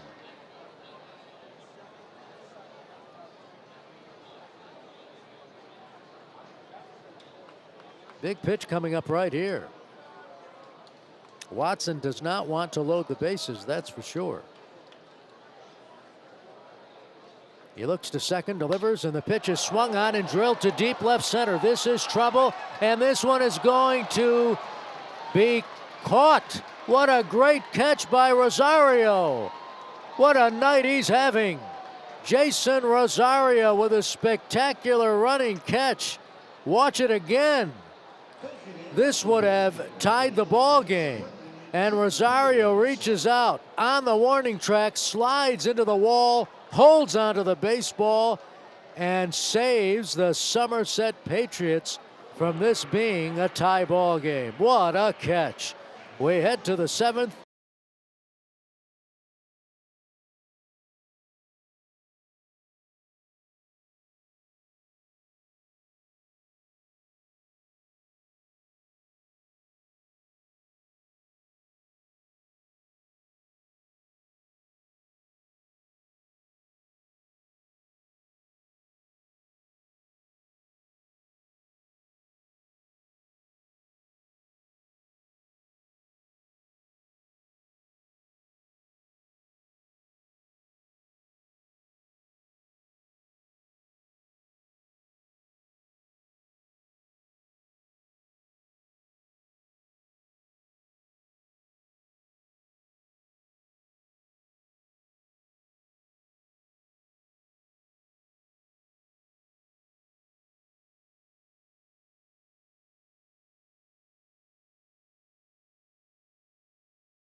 Pitching change brought to you by Trantolo and Trantolo. New pitcher in the ball game for the Yard Goats is the left-hander Austin Kitchen, and he will work first to Trey Sweeney.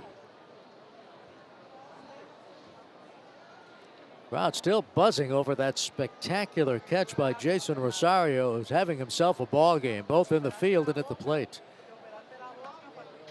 Pitch to Sweeney is inside, ball 1, 1-0.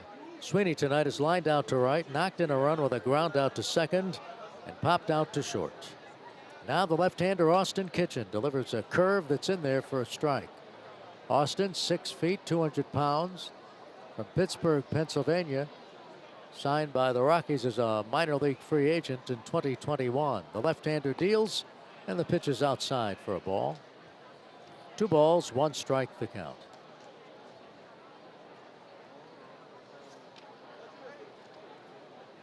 Kitchen last worked on Sunday at Akron. Here's a strike called.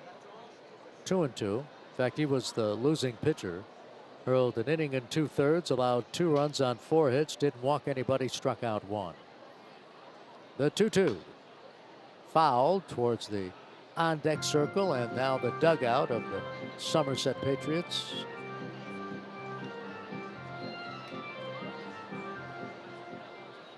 Well, Akron is clinging to that one-run lead over Portland, 6-5 in the bottom of the 6th inning.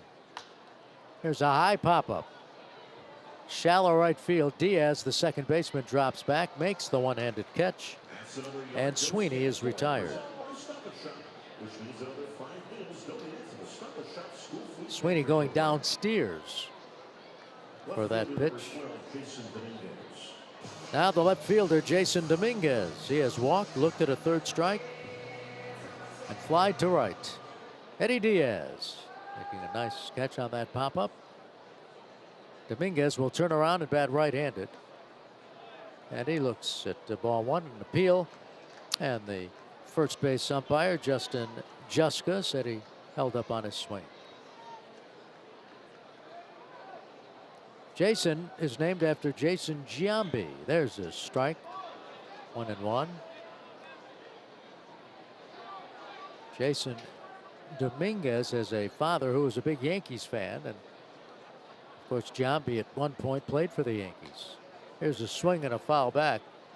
1 ball, 2 strikes the count. In fact, he was the big free agent acquisition by the Yankees back in 2001. After the 2001 season, the Yankees losing that heartbreaking World Series to Arizona, Giambi was signed as a free agent. Pitch is low for a ball, 2-2.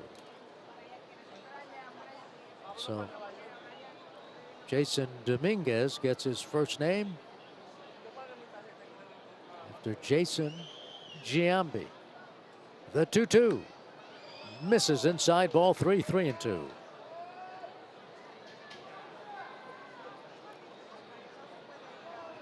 Austin Kitchen trying to keep this a close game. Somerset on top, 3-1. Payoff pitch. Swing and a miss, strike 3. So Dominguez goes down swinging, chasing after a pitch that time. Unable to lay off that pitch away. And that's the 4th strikeout for Hartford's bullpen in an inning and 2/3. How about that? Now the DH, Austin Wells. One Austin to another here. Austin Wells is 1 for 3 tonight. The pitch misses, ball 1.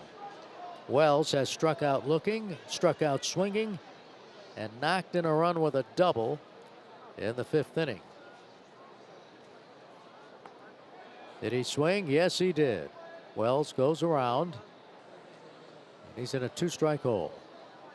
Serving as the DH tonight. He caught last night's game. The 0-2. Did he swing? He did not. He checked his swing as Mitch Terziak this time appealed to third base umpire Tom Fornarola. Very close as we watch the replay. But the count moves to 1 ball and 2 strikes. Austin Kitchen to Austin Wells, and this pitch is way outside, 2-2.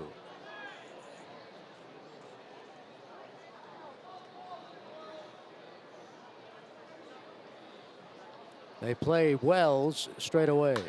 And here's a high drive, deep left field. This one is going to be caught by the left fielder, Hunter Goodman. Well, another nice catch out in the outfield. This time it's Hunter Goodman reaching up to catch the long drive hit by Austin Wells. And Goodman keeps this a 2-run ball game as he perfectly timed that catch. 7th inning stretch time at Duncan Park with the score.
Now join us in singing Take Me Out to the Ball Game with North Coast broadcaster Dan Lovato.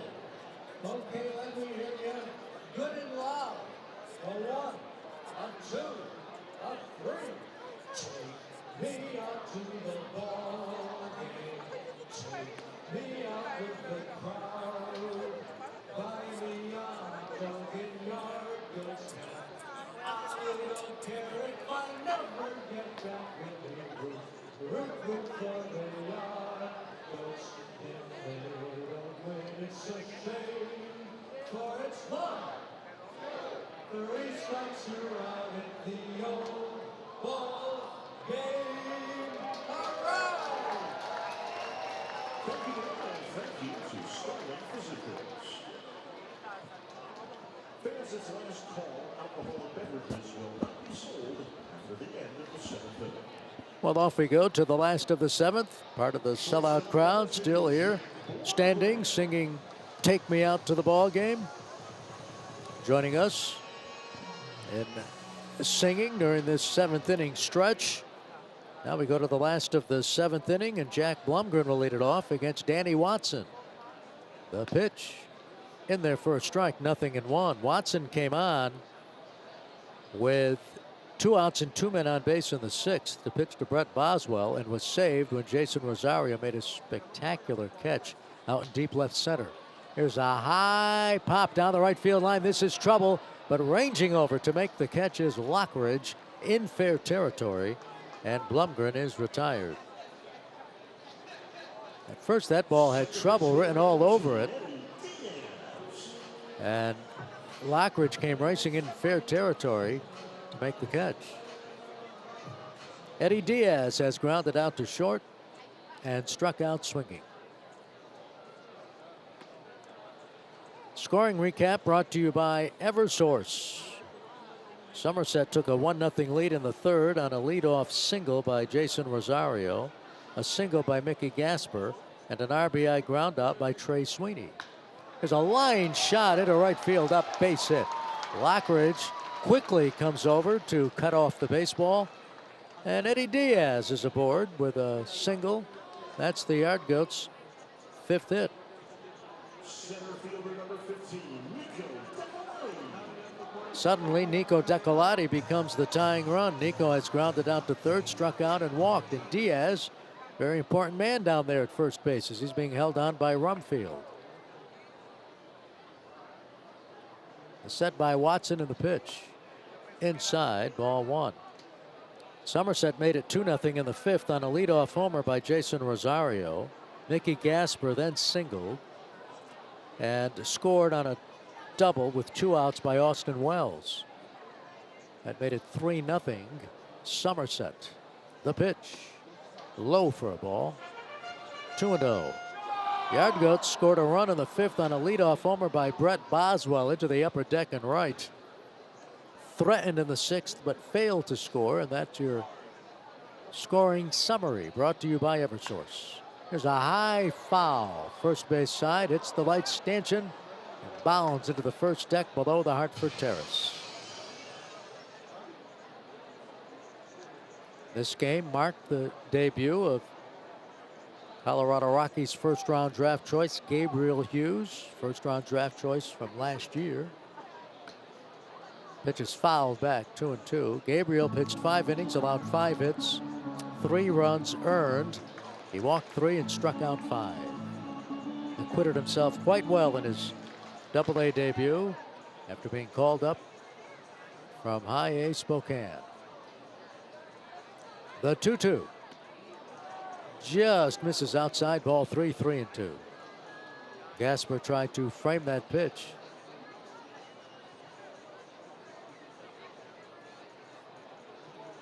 Decolati digging in after the great road trip. Payoff pitch. Fouled off to the right, out of play. Nico was a 6th-round draft choice by the Rockies from Boulder, Colorado. So if he makes it to Denver, that'll be an extra nice story. Another pitch is fouled back. For those watching tonight, and we're on everywhere, you might have noticed the Yard Goats are wearing their Hartford City Connect jerseys tonight. Very sharp-looking jerseys. Somerset wearing the traditional road uniforms the New York Yankees wear. The pitch. Inside, ball 4. So Decolati walks for the second time tonight. Once again, the Yard Goats have the tying runs on base, and that'll bring up Grant Levine, who can hit a home run in any ballpark in America. Grant tonight has struck out, walked, and lined out to left.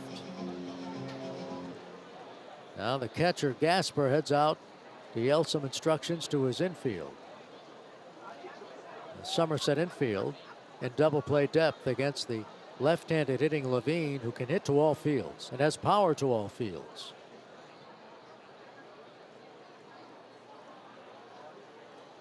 The deal is a ball, 1-0. Talking about the Somerset uniforms, the grays with Somerset across the jersey front, Somerset in navy, outlined in white, the letters. Well, the Yankees, when they wear their road uniforms, it's New York. Same color, outlined in white. And that's the only change the Yankees have made to their road uniforms in 50 years. Here's a pitch in there for a strike. 1-1. These days, teams change their uniforms all the time. Marketing purposes the real reason, but not the Yankees. And the change they made back in 1973, the letters were never outlined in white. Here's a pitch low for a ball. And I remember the big deal being made. The Yankees are going to finally change their uniforms. They're going to change their road uniforms. All they did was they outlined the letters on the uniform jerseys in white, whereas before there was no outline. Here's a pitch low, ball 3, 3-1 the count. This is a big pitch from Danny Watson with Diaz at second, Decolati at first. Decolati is the tying run. Levine the go-ahead run. The 3-1 pitch. Swung on and grounded down to second base. Durbin to second for 1. Over to first. Juggled by the first baseman. They get the force at second. But now the Yard Goats still have life with runners at the corners and 2 away. I'm not so sure they would have turned 2 anyway. That was slowly hit. Durbin got the throw off to Sweeney, the shortstop. But the return throw, even though it was juggled by Rumfield, would not have had Levine. He was across that first base bag. So Grant is aboard on the fielder's choice, and we're going to get a mound meeting as the pitching coach Grayson Crawford heads to the mound. This is pitching strategy. How do you pitch to the league leader in home runs and runs batted in? And that would be Hunter Goodman, who has grounded out to short, struck out, and grounded out to third. And here comes the plate umpire Mitch Terziak to join the huddle and make this a quick meeting on the mound. 3-1, Somerset leads it. It's the last of the 7th inning. But once again, the Yard Goats have men on base. Hartford has left a total of 6 men on base over the last 4 innings. And they have 2 men on base here.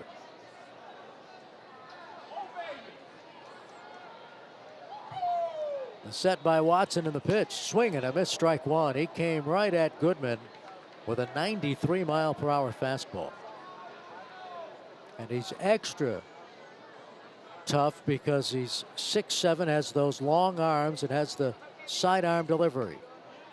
This pitch misses inside a changeup. 1-1 the count on Goodman.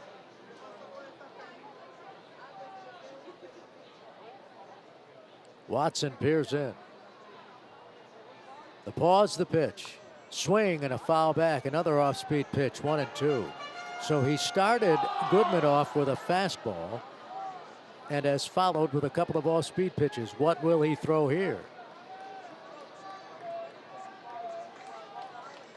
1 ball, 2 strikes, 2 outs. Runners at the corners. The pitch.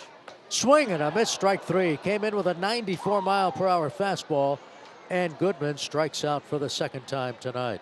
Once again, a Somerset pitcher wiggles off the hook. No runs, 1 hit, 2 left.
Still hanging around here at Duncan Park on Super Mario night. What I do is being able to help people. It's getting pretty near where school's going to be over for the season for them. I know some districts will have the last day of school next week, which means they can hang out at the ballpark even longer. Top of the 8th inning, Tyler Hardman will lead it off. Austin Kitchen about to begin his 2nd inning of work.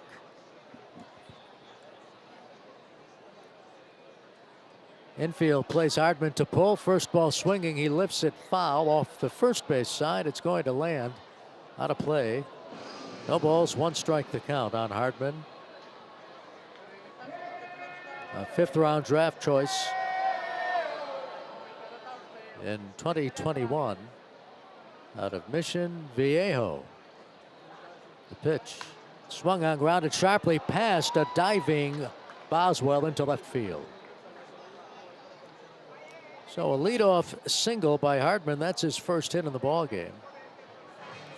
Boswell with a valiant effort, unable to come up with a baseball.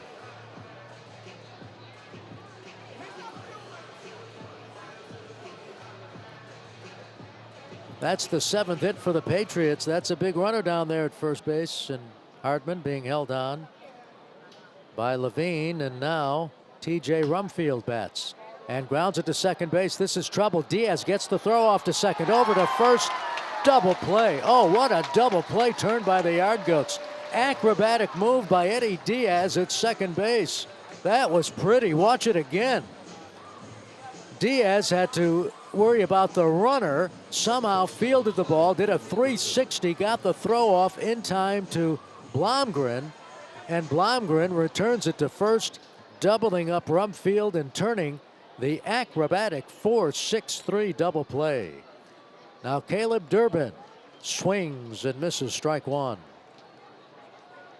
We've seen some stellar defense on both sides tonight. Simple as that. Great catches in the outfield.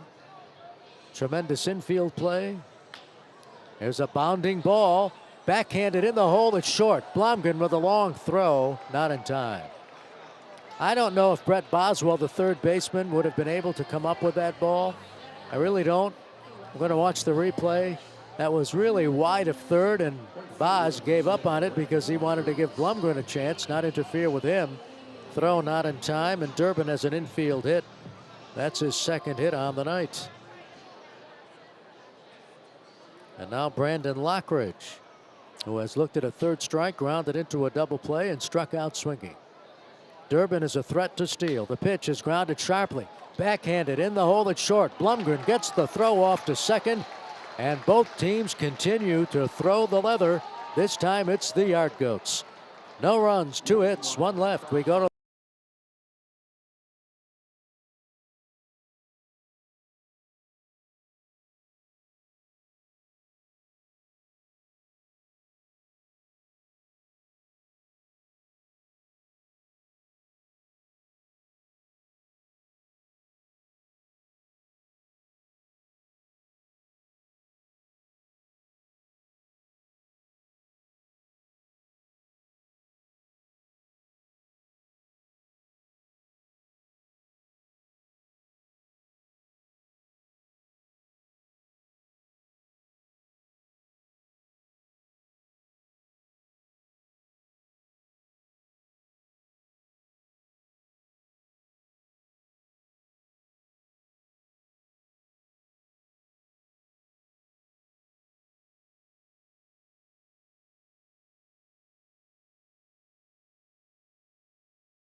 the look in from center field at Duncan Park. As we head to the last of the 8th inning, and the Yard Goats trailing 3-1. New pitcher in the ball game for Somerset is Tanner Myatt. Myatt, a 6'7", 220-pound right-hander from Spring Lake, North Carolina. An 11th round draft pick in 2018. He will work first to Zach Veen. Zach 1 for 3 tonight. First ball swinging, grounds it to second. Sliding stop by Durbin. He gets up, throws to first in time. It is incredible tonight what we are seeing on both sides. The defense has been extraordinary. Here's Durbin knowing he has no time to spare with the speedy Veen running down the line. Does that sliding stop, gets up and throws to first, nailing Veen by a whisker. The defense continues to be extraordinary. Now the DH, Drew Romo. Durbin having a lot of that Duncan Park infield dirt right on his uniform. That's when you know you've played a game right there.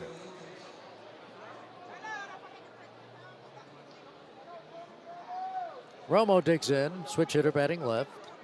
He has struck out twice and fly to right. Swing and a miss, strike 1. No balls, 1 strike the count.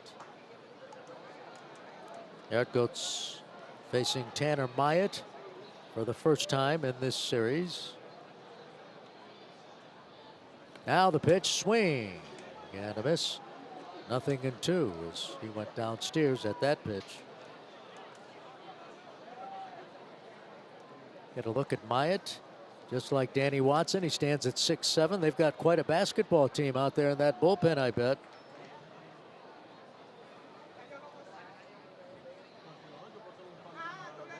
The 0-2 pitch. Swing and a miss, strike 3. So all Myatt has done is come on and retire the first 2 Yard Goats batters on 4 pitches. He got Veen on the first pitch, struck out Romo on 3 pitches, and now he deals with Braxton Fulford, who has lined out to short, struck out and walked. The deal is a fastball high and tight ball 1-0. Myatt last worked on Sunday against the Portland Sea Dogs, pitched 2 perfect innings.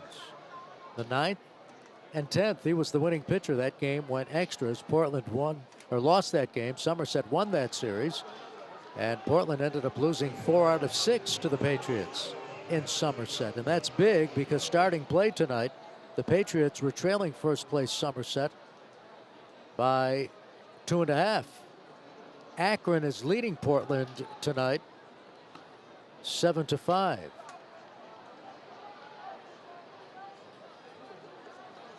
make sure I said that right. The Patriots were trailing first place Portland by 2.5 games. There's a pitch for a ball, and now it's all eyes not only on this game, but at Hadlock Field in Portland, where Akron is leading Portland 7-5. If those scores hold up, the Patriots will be just a game and a half out of first. But hold everything, Fulford walks, and the Yardgoats once again are going to bat the tying run in Brett Boswell. That's the second time that Fulford has walked in front of Boswell. Remember, Boswell batted last time up and was robbed of extra bases on a spectacular sliding catch by Jason Rosario in left center. The pitch. Boswell looks at a strike, 0-1. Boswell homered in the 5th, accounting for, to this point, the Yardgoats' only run, as Somerset leads it 3-1. Here's the deal. Swing and a miss. 0-2. Bos going downstairs at that offering. So Myatt has the jump.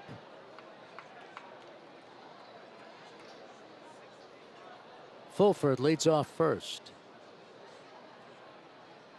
Pitch on the way, misses outside, bit high. 1-2 the count.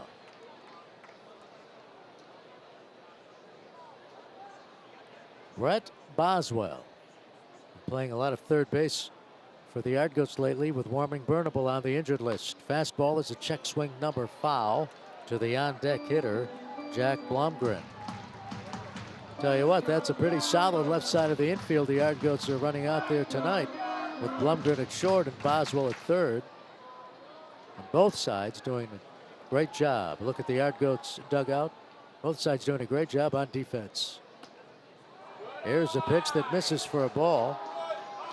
2-2. You look at the totals in the game and you see that Somerset has committed 1 error, the Yardgoats 2 errors, and you figure, well, a combined 3 errors has been a tight defensive ball game. Not true at all. It's been a great defensive game. Here's a breaking ball, high and away, ball 3, 3-2. So Myatt had the jump, and now Fulford will be running on the payoff pitch with 2 away. The first baseman Rumfield will play behind the runner. Fulford will not be held on. Here's the set, the pitch, swung on it high in the air to deep right center. This is a tie game. Brett Boswell has done it. A game-tying 2-run homer. His second homer of the night.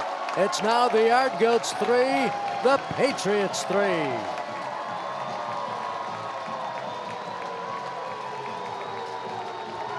Boswell going downstairs at that offering and drilling it into the upper deck in right center. His second homer of the game. Fan comes away with a souvenir. A lot of smiles by the Yardgoats. And this time, the Patriots pitching staff pays the price. The first pitch to Blumgren is swung on and missed, strike 1. A happy bunch of Yardgoats in that third base dugout as Bos gets to wear the helmet again for a second time. The deal. Fastball in there for a strike, 0-2. A 2-out walk, and then the big homer. And this after Myatt retired the first 2 batters in the inning on 4 pitches. Here's a pitch high inside, ball 1, 1-2 the count. The chant of "Let's go Yardgoats" from the crowd, as Brett Boswell is having himself quite a game. He's got 3 hits now and almost had 4. Remember, Rosario robbed him. Here's a ball. 2-2 now, the count on Blumgren.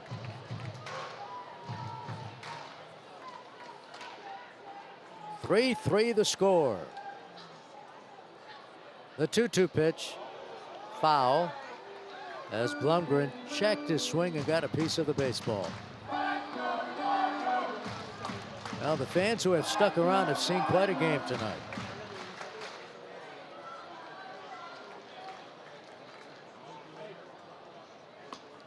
And here's the pitch outside, ball 3, 3-2.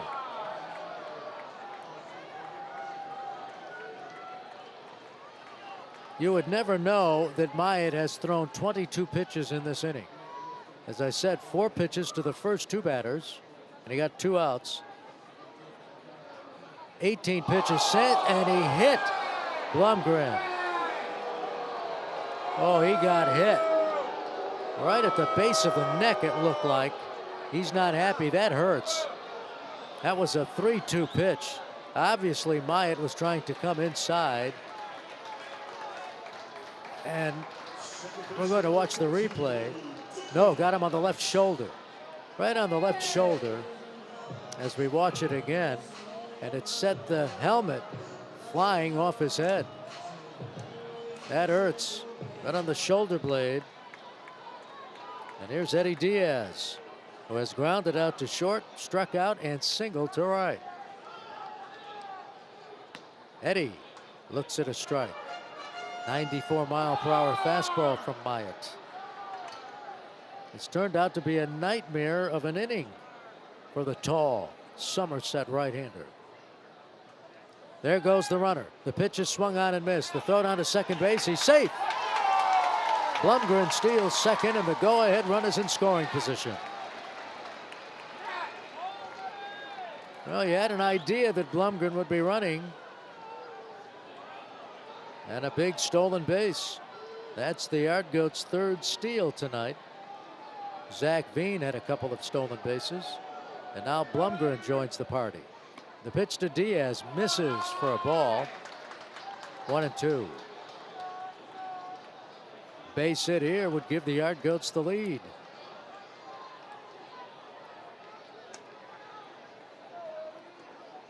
Blumgren leads off second as Diaz waggles that bat. Here's the pitch. Outside, ball 2, 2-2. Gasper, the catcher, is now going to head to the mound and have a word with Myatt. This is an amazing game. It really is. I mean, you figure that Myatt is going to be in the dugout in no time.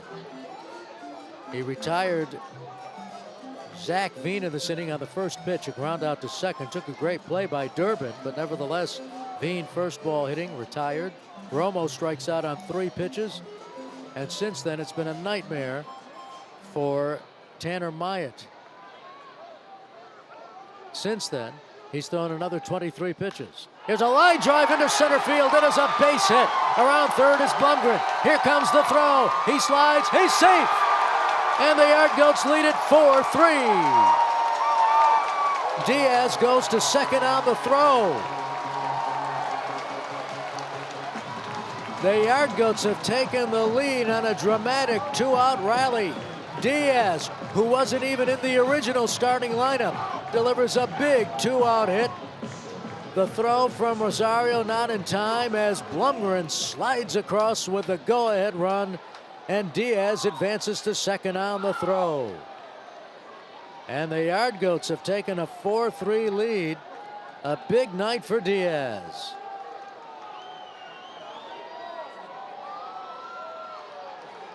Back to the top of the order, Nico Decolati, who suddenly becomes the 7th man to bat this inning. The pitch swung on and a number foul towards the Yard Goats dugout on the third base side. What a comeback by the Yard Goats here in this 8th inning. All after 2 were out and nobody on base.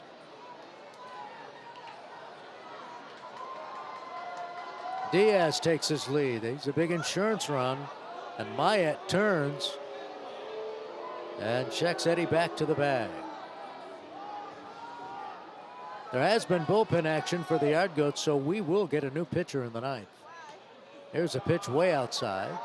1 ball, 1 strike to count. Look at the Yard Goats bullpen right now. That might be Nick Kucha, who had been loosening. Here's the deal. Outside for a ball. I don't know. There's nobody throwing right now. Just a player up in the bullpen walking around.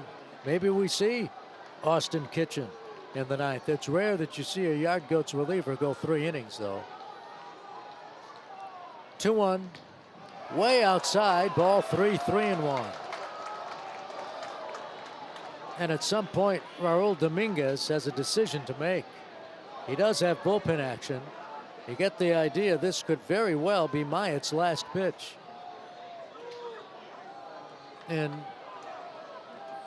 an unbelievable outing. Fastball, ball four, misses, and he walks Decolati.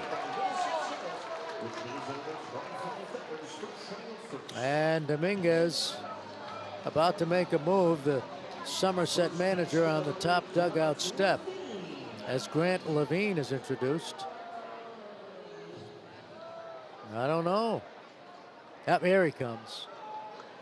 Our old Dominguez on his way to the mound, and he is about to make a pitching change in what has turned out to be a nightmarish inning for Tanner Myatt, who took 4 pitches to retire the first 2 batters and couldn't close the door. After that, he threw another 29 pitches, and the Yard Goats scored 3 runs. Pitching change brought to you by Trantolo, and Trantolo will be back to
inning and could not get that last out.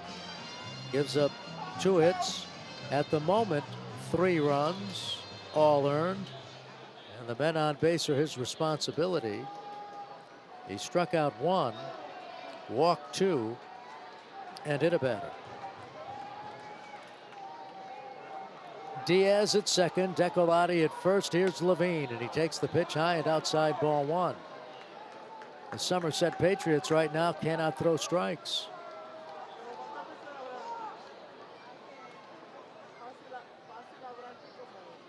The 1-0 pitch, low, 2-0 the count. Looking ahead to the top of the 9th, the Patriots will bat Jason Rosario, Mickey Gasper, and Trey Sweeney. Do not go away. The pitch, all the way to the backstop, and the runners will advance.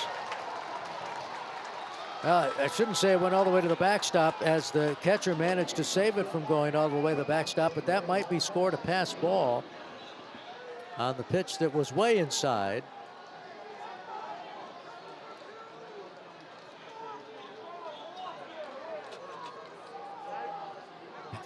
It is a pass ball charged on Gasper. So the pitch was way inside, but Gasper closed his mitt too soon. Here's a pitch inside, ball 4, and the bases are loaded.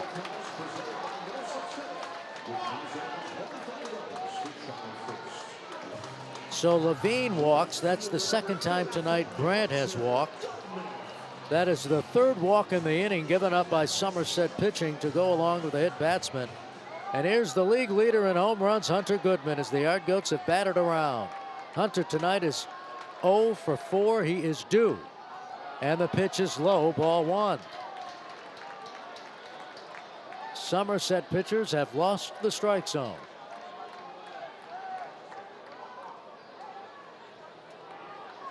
Bases loaded. The pitch swung on, and a slow bouncer to the left side, charged by Sweeney. Does he have a play? No! Goodman beats it out. The run scores, and the Yard Goats lead it 5-3 as Diaz brings in a big insurance run. That'll be an infield hit for Goodman. Reached out for the pitch and managed to hit it slowly to short. There was no way Sweeney was going to get him.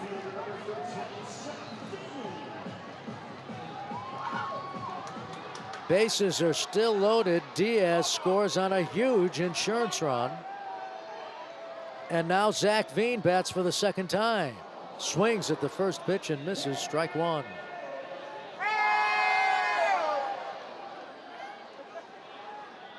This is some rally by the Yard Goats. The pitch. Low. 1-1. Zach has grounded out to second, reached on an error, single to center, and began this inning with a ground out, robbed of a hit on a great sliding stop by Corbin Durbin, the second baseman. And here's a pitch inside for a ball. 2-1, I should say, Caleb Durbin.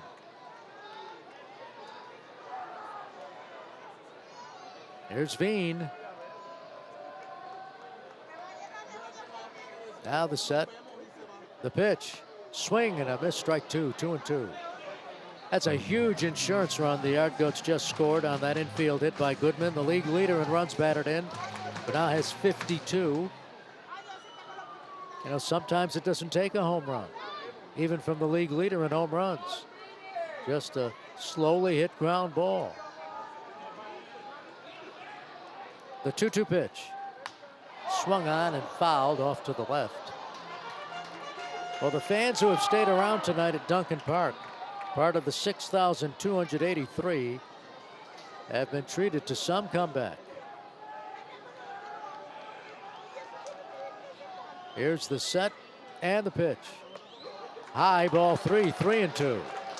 And there is no way, I don't think, that Wilson is not going to come at Veen. He's got to come at him, or he's going to force in a run in what has turned out to be a disastrous inning. Here's the pitch, swung on and speared by the second baseman Durbin. Once again, Durbin does the job, stifling Zach Veen. Two great plays by Durbin at second base in this inning on Veen, or the Yard Goats might have had even more runs. But the Goats rally for 4 in the bottom of the 8th. We head to the 9th.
A look in from center field, and Dugan Darnell comes on for the Yard Goats.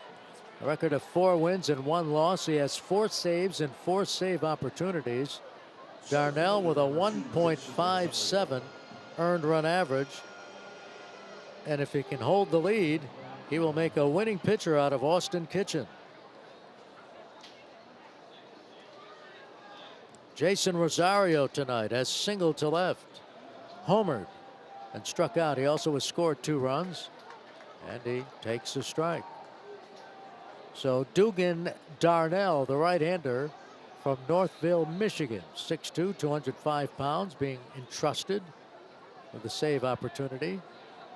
Rosario with a great game tonight, not only at the plate but in the field, made a spectacular catch. At the time, with 2 runners on base, would have scored 2 runs to tie the game. Ended the inning in the last of the 6th. Here's a swing and a miss. 0-2. But the Yard Goats saved the dramatics for the 8th, sending 10 men to the plate and scoring 4 runs on 3 hits. There's the 0-2 pitch. Swing and a foul back. Meanwhile, up in Portland, the Akron Rubber Ducks now lead the Portland Sea Dogs 8-6 in the bottom of the 8th inning. 0-2 pitch. Swing and a miss, strike 3. Once again, the Yard Goats bullpen has been extraordinary as Rosario strikes out. Last night, Hartford's bullpen pitched 4 scoreless innings, allowed a hit. Tonight, 3 1/3 scoreless innings. The bullpen, extraordinary. Here's a high pop-up down the left field line. Boswell giving chase, and it's going to drop in there. And the throw is fired to second base.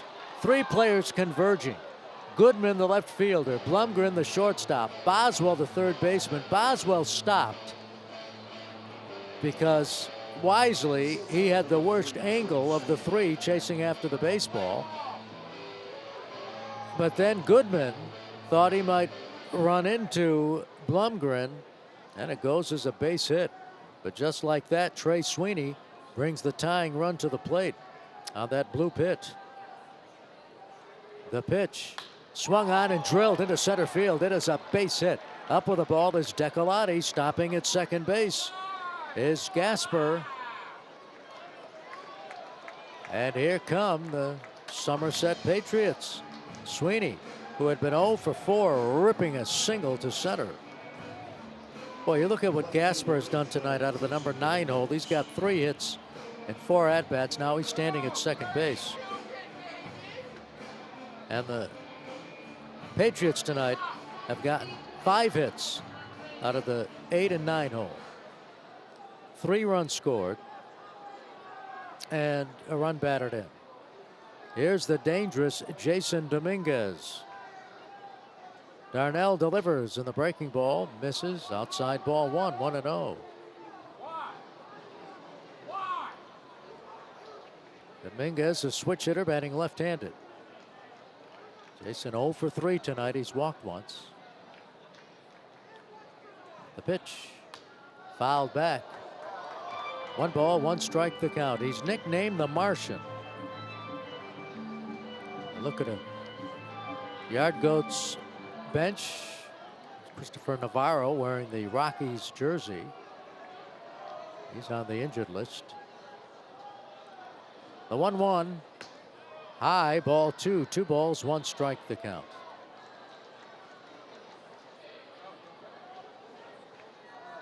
Suddenly a big moment in this ball game with the Yard Goats on top 5-3. But the Patriots threatening, and the changeup is fouled back. 2-2. While we have a moment, hope you've enjoyed tonight's telecast around the nation, various streaming services by way of Major League Baseball. And a big tip of the cap and a bow at the waist for our production crew tonight, doing their usual fantastic job. They're the best. Mike, Rob, Monica, the entire crew. Stand up and take a bow. Those who operate the camera, they've done a superb job tonight. Various camera angles from the various camera locations here at Duncan Park. And we hope you've enjoyed the telecast. And the game's not over yet. The 2-2 pitch. Misses, ball 3. Oh boy. 3-2 the count with 1 out. And runners at first and second. The last thing Dugan Darnell wants to do is walk Jason Dominguez. That would put the tying run into scoring position. Payoff pitch. Low, ball 4, and that's just what has happened. So here we go again. And now the bases are loaded for the dangerous Austin Wells. Wells tonight has struck out looking, struck out swinging, knocked in a run with a double, and then was robbed of perhaps a home run on a catch by Hunter Goodman against the wall in left. And now Blaine Beatty, the Yard Goats pitching coach, heads to the mound. This inning began when Darnell struck out the first batter, Rosario, swinging. But then the ball, which some would say should have been caught, the high pop-up down the left field line with Boswell, the third baseman, Blumgren, the shortstop, and Goodman, the left fielder, converging. The ball dropped, and instead of it being 2 outs and nobody on base, there was a runner at first with 1 out. Sweeney followed by ripping a single to center. Now Dominguez is walked, and the bases are loaded for the left-handed hitting Austin Wells. And Dugan Darnell trying to nail down his 5th save of the season and 5 save opportunities is in a big jam.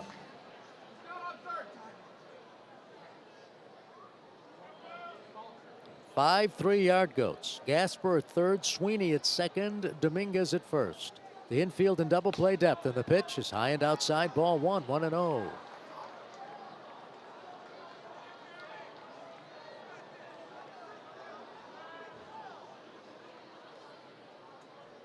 1-0 pitch. Changeup is fouled at the plate. 1-1.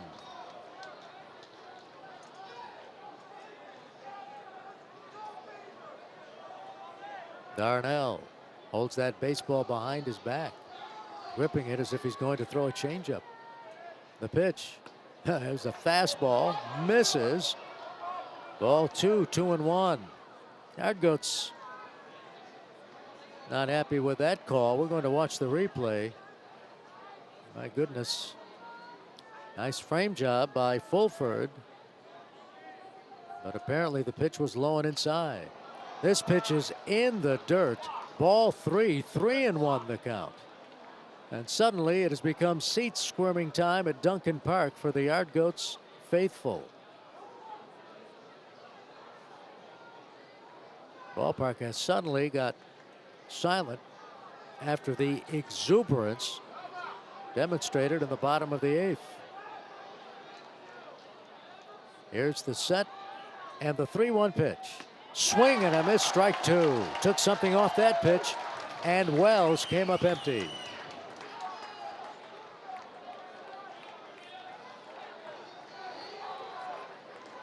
Again, Darnell holds that baseball behind his back. Payoff pitch. Low, ball 4, and that'll force in a run. Coming down the line from third is Gasper. He touches home plate with a 4th run. It is now a 5-4 game.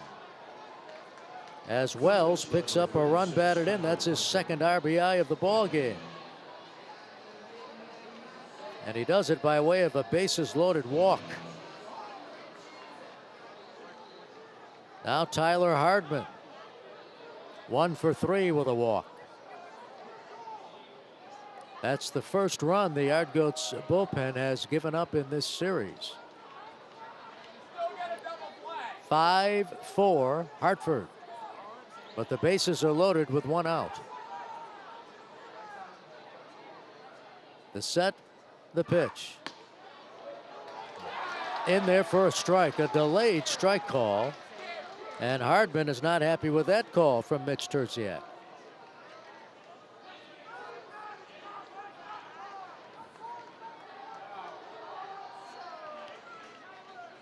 Here's a pitch, low for a ball, 1-1 the count.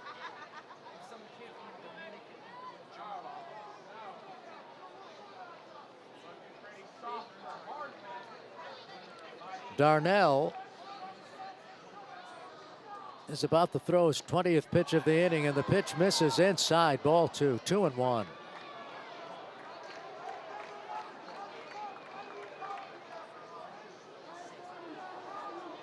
Bases loaded. 1 out, a run in. Yard Goats clinging to a 1-run lead. The pitch, swing and a foul at the plate. 2-2. T.J. Rumfield is on deck, and Rumfield did a big home run last night. That boy retrieves the weight that's wrapped around the bat. Darnell prepares for the 2-2 pitch. Swing and a foul back. We'll do it again.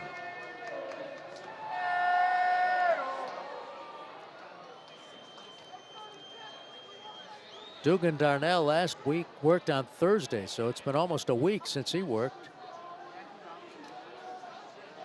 Pitched on Thursday at Akron and was the winning pitcher. The 2-2 pitch. Fastball is in there, strike 3 call. A 93-mile-per-hour fastball, and Hardman is punched out. Pitch caught the outside corner. Second strikeout for Darnell, and the Patriots are down to their last out in the person of T.J. Rumfield. Was fly to center, walked, fly to left, and grounded into a double play. What a game. The pitch. High and away, ball 1, 1-0. There is no room for Rumfield. Sweeney is at third, Dominguez at second, and Wells at first. Hartford 5, Somerset 4. 2 outs, top of the 9th. The 1-0 pitch. In there for a strike, 1-1.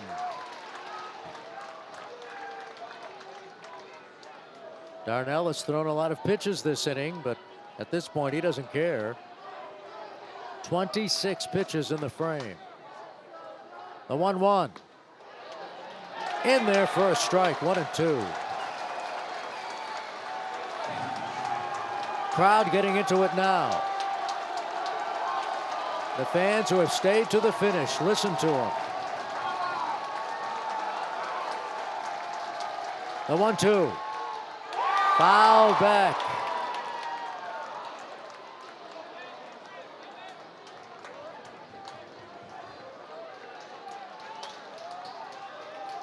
One ball, 2 strikes, 2 outs. Bases loaded. 5-4, Yard Goats. Top of the 9th. The 1-2 pitch. Low, 2-2.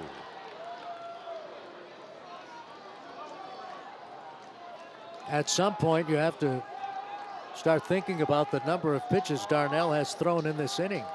Pitch number 30 about to be thrown. The 2-2 pitch on the way. Fouled back. What an at-bat by Rumfield. He's extending the at-bat, trying to take more out of Darnell's arm by fouling off pitch after pitch. An apprehensive Yard Goats dugout looks on. Once again, the 2-2 pitch.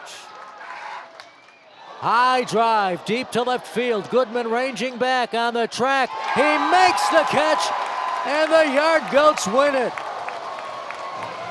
Darnell looks to the heavens. Heaves a big sigh of relief.